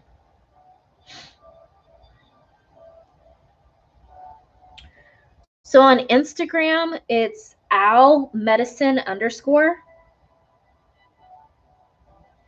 And I think on YouTube, she goes by a different name. But her real name, if you will, is Yesenia. She's a medium as well. And she's good. Like, when you book with her, it takes her a long time to get your reading to you, but it is worth the wait. I will say that. She will channel, like, past loved ones, too. So she's that type of medium. I am not. I go with whatever comes forward. I don't try to push. I don't try to force. But I respect her gift and I respect how she does things, right? When she read the situation between me and my twin, she was one of the readers that I went to, I kind of got mad and didn't think it was real because she was one of the ones that told me, she was like, no, he's a fuckboy, he's a player. Like, there's a lot of secrets and deception here. And she was right. And I knew it deep down. I knew it because I knew it since the beginning. But I didn't want to believe it. I wanted to believe the bullshit that the twin flame community was teaching, right? That we were meant to be together. And that this is just a push-pull dynamic. That this is just the runner-chaser phase and whatever bullshit, right? This is just the separation phase. She told me different.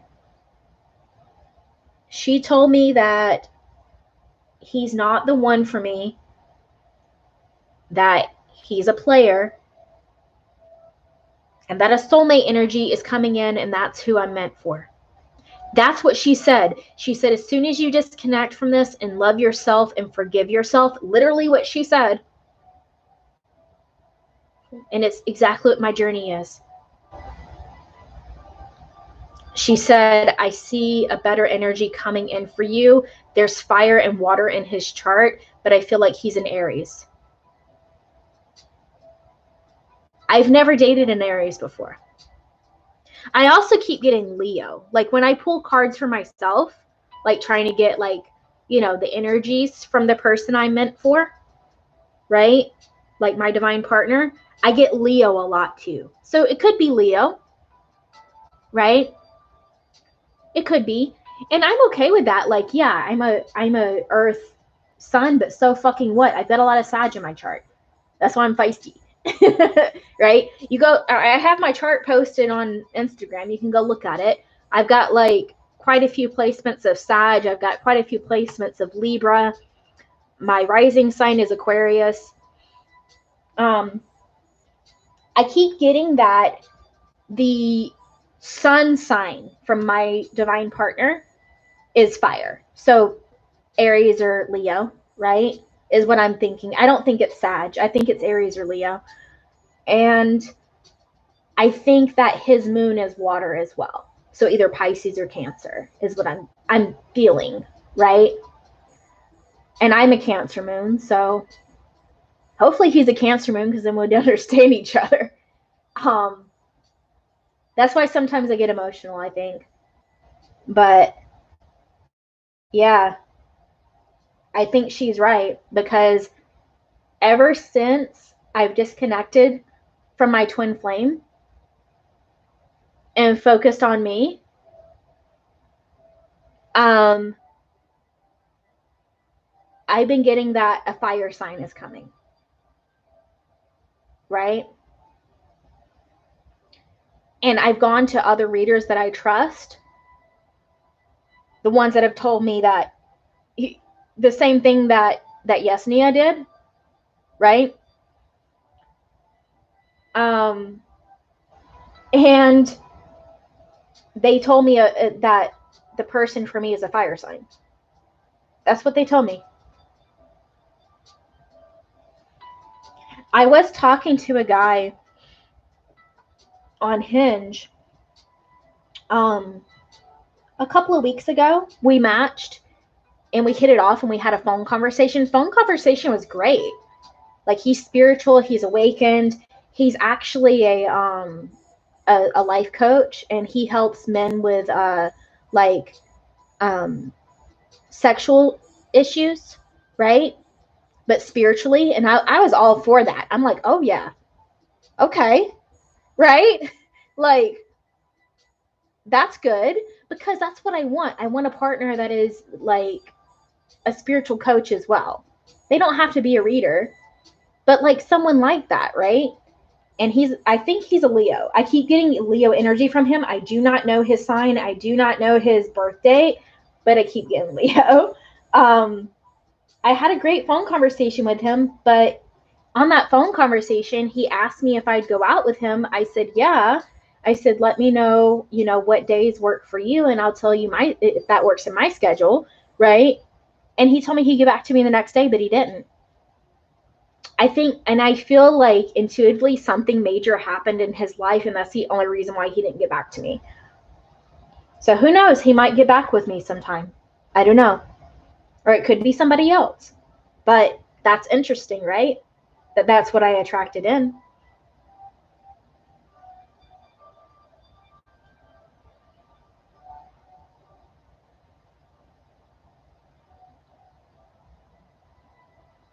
Yeah, I feel like he lost somebody. That's what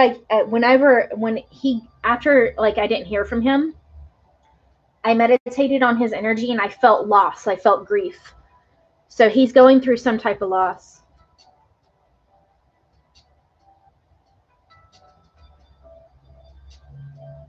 You can read it. So sometimes it depends on what I'm meditating on that day. Sometimes I'll meditate on that. Like, I'll read through my list and then I meditate and get into balance, right? With that, I usually do it at nighttime. So sometimes I meditate in the morning and at night. And so with my list of my partner that I want, I'll read through my list and meditate at nighttime.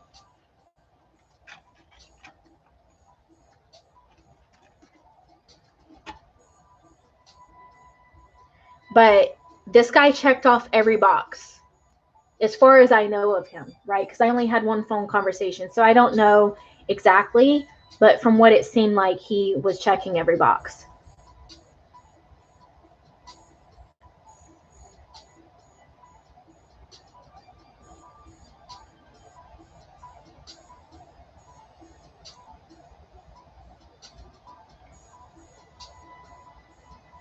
Yeah, looking back on it, I've never dated a fire sign, ever.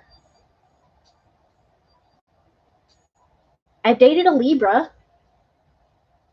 I was with a Libra for almost a year, and it was actually a really good relationship. We never fought, ever. Never had a fight. We had disagreements, and we would talk through them, but we never had a fight. The only reason why we broke up is because I can't have more kids. Like, I literally can't. And he wanted children of his own. That's what he decided.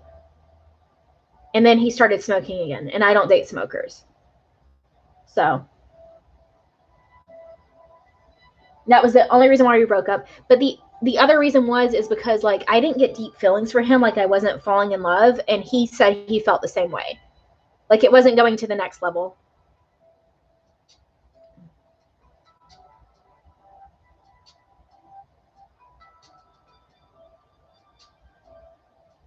Yeah, you need to make a list of real things, not just, I want him to be nice and humble.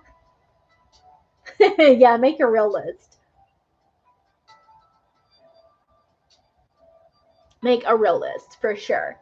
For sure. Yeah, my twin was the first Taurus I ever dated. I've dated a lot of Capricorns. I've dated a lot of other Virgos. And water signs. That's mainly what I've dated. And most of the water signs have been Scorpio or Pisces. I've never dated a Cancer. So that's why I keep getting either Cancer or Leo or Aries as far as, like, my person. Actually, let's play around real quick. These are the zodiac ones. Let's see. So, what's a sign that's in my divine partner's chart, please? What's one of the main signs in my divine partner's chart? What did I say? What did I fucking say? I was looking the other way as I was doing that. Look what came out. So one of his main three is an Aries. So yes, Nia is right. And now I'm seeing 333 as I'm pulling this. Yeah. Aries is one of his main three. Whenever I do this, I get Leo, Aries, and Cancer. So maybe, like, one is his moon, one is his sun, one is his rising or Venus or whatever, right? My Venus is Libra. So, but that's hilarious, right? That happens every single time. Oh, God. So you got all the feels, girl. My moon Cancer is the only Cancer in my chart. I don't even think I have a lot of water. Hold on. Let me pull up my chart real quick. Now I'm curious. I'm curious now. Oh. Hold on. Come on.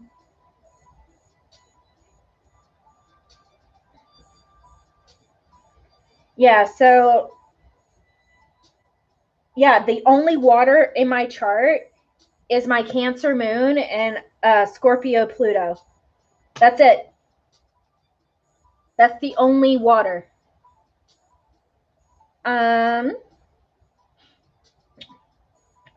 I have Sun in Virgo, of course, Mars in Virgo, Neptune in Capricorn, and that's it.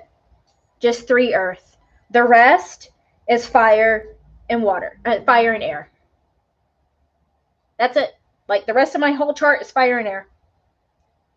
Oh, I did see, like, one of my houses was Leo. I don't have it on my phone. I just have, like, the planets, not the houses, the house numbers or whatever. But one of my houses is in Leo, and I was reading something about that, and it said because that certain house is in Leo, that I'm meant to be some type of spiritual leader because of my Cancer moon. I'm not making this up. Like, I have a full report in my chart. And I paid an astrologer for it. Like, it's like 50 fucking pages. So I'm still reading through it. But it said because of one of my houses being in Leo and my Cancer moon, I'm meant to be a spiritual leader and teacher. I'm not making it up. And that because of that placement, I'm also meant to live until an old age and more than likely die from natural causes. And that would make sense from what I've been told my entire life from my own guides. So I'm not an astrologer, but I feel like there is something to astrology. My son is a Pisces sun, Aries moon. Not even kidding. He's feisty too. Like, he's fiery. He's fire. Yeah. I've got so many placements of Sag. Like, let me see. Hold on. I've got 1, 2, 3, 4 fire just on the planets. Not the houses, the planets. 4 fire. 3 are Sag and 1 Aries. My north node is Aries. Air, I have 1, 2,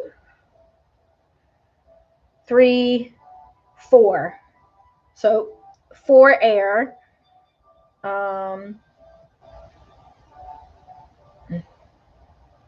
2 are Libra. My Mercury and Venus are Libra. And I have a Gemini Chiron, I think it's pronounced. And of course, Aquarius ascendant. The astrologer that I follow, Eleanor, she posted that basically your ascendant sign is what you look like. And she said that Aquarius risings look like aliens. I'm like, you motherfucker. It's not wrong, though. Like, I've got a 5 head. I've got big eyes. It is what it is. Like, I'm used to it. I've literally had people tell me that my eyes are so big, and the way that I look at people, it makes them feel like I'm looking through their soul. And it's like, because I am. Like, sorry if that intimidates you.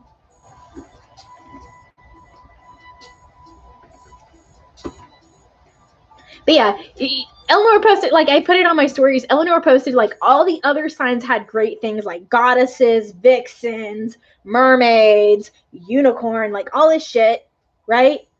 All this beautiful stuff. Aquarius rising, alien. I'm like, you motherfucker. It's true, though. I can't be mad. It's true.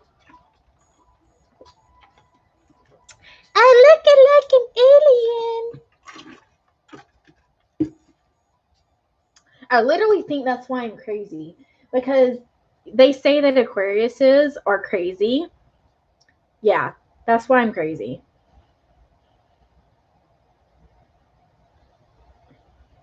And I think the, like, Sag placements is why, like, sometimes I'm very random and spontaneous. Because most Virgos are not. I've been told by so many people, you don't act like a Virgo.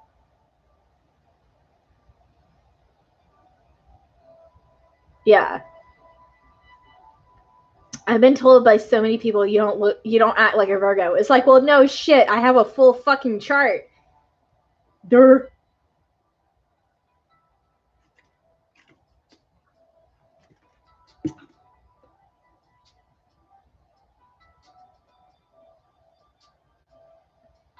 I mean, I act like a Virgo in the sense that I'm good with money.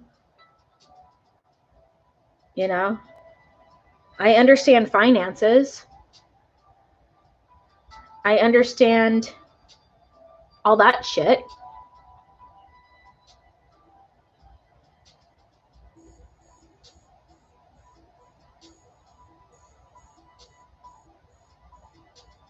Yeah. You got Cancer all over the place, girl. We already talked about that.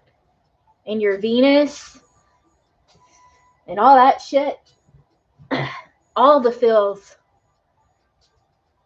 And the thing is like I told you, like Aries, Leo, and Cancer keeps coming out when I'm talking about my divine partner. I think he might be on the cusp as well. Like he might be a Cancer Leo cusp. That would be funny if he is. I'm excited either way. I don't care. Like on Bumble, it shows if they put it on there, it shows you their sign. I don't even pay attention to that though. Like I don't even pay attention to that. So whatever comes, comes. I know what's meant to be will be. I don't worry about it. But yeah, let's try it again. All right. What's one of the main three of my divine partner? Scorpio. I said water. I'm all right with Scorpio. I'm all right with that. Come on, baby. I've had a good experience with one Scorpio. So he can have a Scorpio Venus. That would be fun. I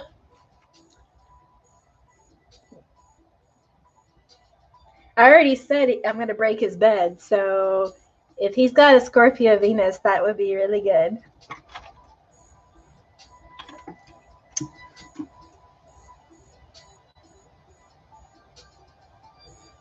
Well, you got to think about this, though.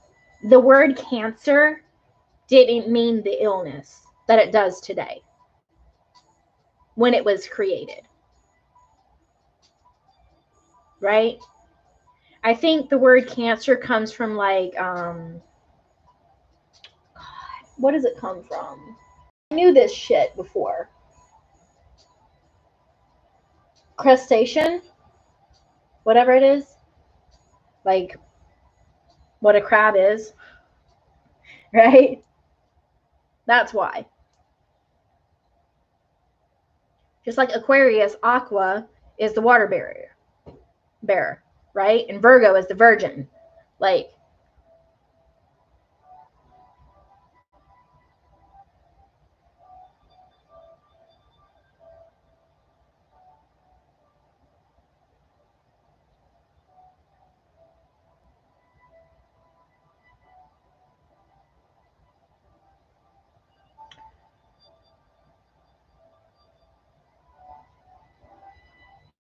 yeah. See, I just looked it up. According to Greek myth, the symbol of Cancer, often a crab, though sometimes a lobster, is based on the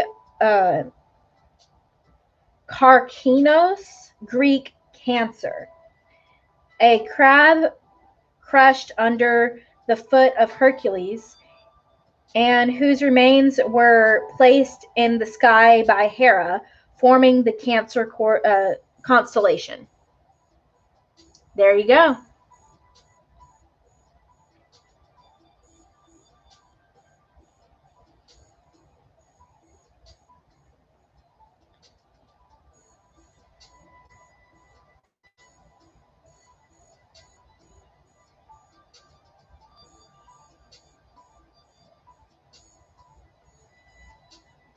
Oh, that's interesting. Because I clicked on this. It says, why is 69 the symbol for Cancer? It says, the symbol of Cancer zodiac sign is usually the crab and its claws, Cancer date, blah, blah, blah. Sometimes you may see the crab sign symbol depicted as a sideways 69 to represent crab claws or a woman's breast. Interesting. That does not look like a woman's breast, but okay. Hey. I'm all for 69. Let's go. Don't mind me. You already know. Where's the Ace of Wands? Where's the big dick energy? Where's it at? Where's it at? Hold on. Hold on.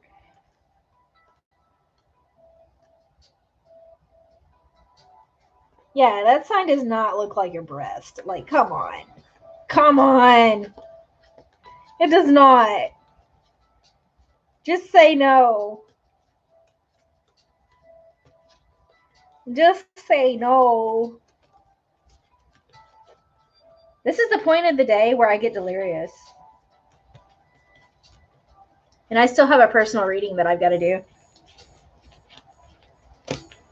I felt the energy before, and I know it's not going to be a fun reading, so that's why I'm avoiding it. I'm literally like, this is what I do when I don't feel good energy. I wait until last minute to do shit. So if your reading's ever late, that's why. It's because I'm not feeling good energy. Here we go. Ace of Wands. Big dick energy.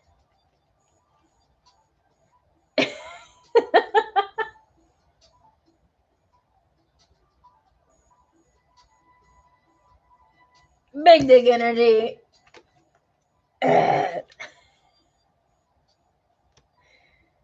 Soya knows my crazy. Like, especially when I have these cards. Hold on. Where is it at? Where is it at?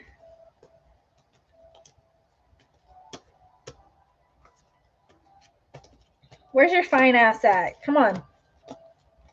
Bam! That. And bam! That.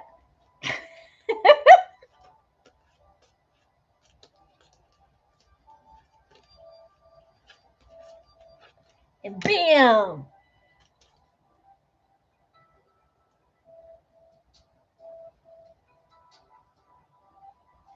Like, this is the sexual feminine and the sexual masculine.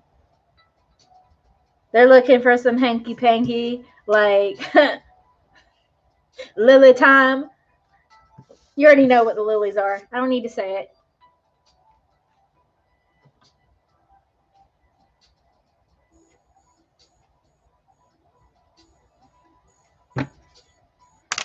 Favorite deck? I don't know. I just go to what I'm drawn to. Like, I have over 20 decks. I don't really have a favorite, but I definitely have ones that I use the least. Like, this deck, I use probably the least of all. The, whatever this is. I don't even know how to say that. Ethereal Visions. This deck. And the reason why I use it the least is because it's so hard to shuffle because my hands are small. But that's why. And the cards like to stick together. But I will use it if I'm drawn to it. I use that one the least. And I don't mean to use this one. Like, this is the next least one that I use, which is the Twin Flame Journey Tarot. Like, I don't mean to use this one the least. It's just the images on this one is only for certain situations. And it's only when I'm drawn to it.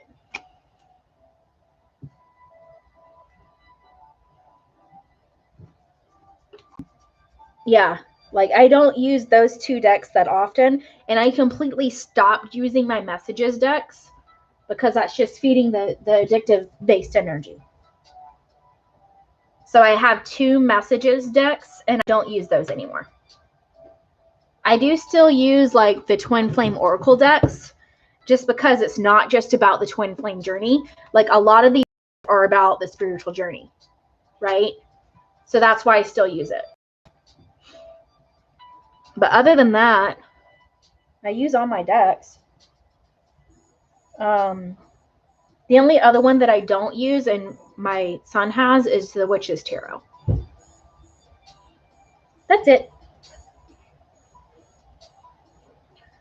But it's that time of night where I need to get off of here and I need to go do a personal reading that I should have already done. We're not going to go there and get that delivered. But did you guys have any more questions before I go? Or I'm going to go ahead and get off of here.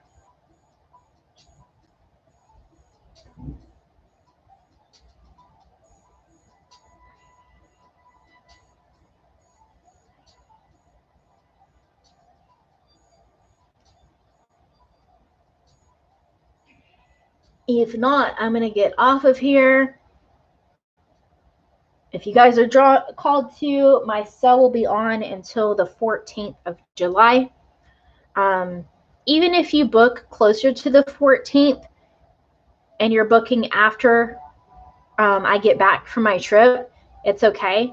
You'll still get the cell price. It's just you won't get it delivered until I'm back. That's all. Get it delivered when the date that you book. Okay? But like always, I always recommend my coaching more than I do my readings, just because when I'm coaching you, I'm doing exactly what I was doing on here, but more individualized and personalized to your situation so that you can get out of the addictive based energy and you can live your best life. Like not be in pain anymore. Right? That's what it's all about. But I'm going to get off of here. I will see you guys probably next Sunday. I'll post it on Instagram and stuff. But I'll probably come on live again on Sunday. This upcoming Sunday.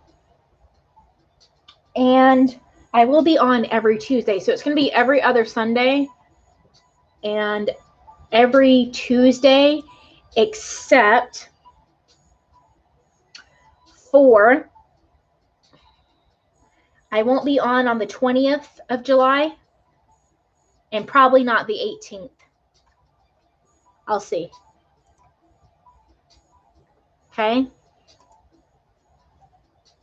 Those are the only 2 times I won't be on it. I won't be doing story readings that week either. So, when is that? Hold on. Un momento.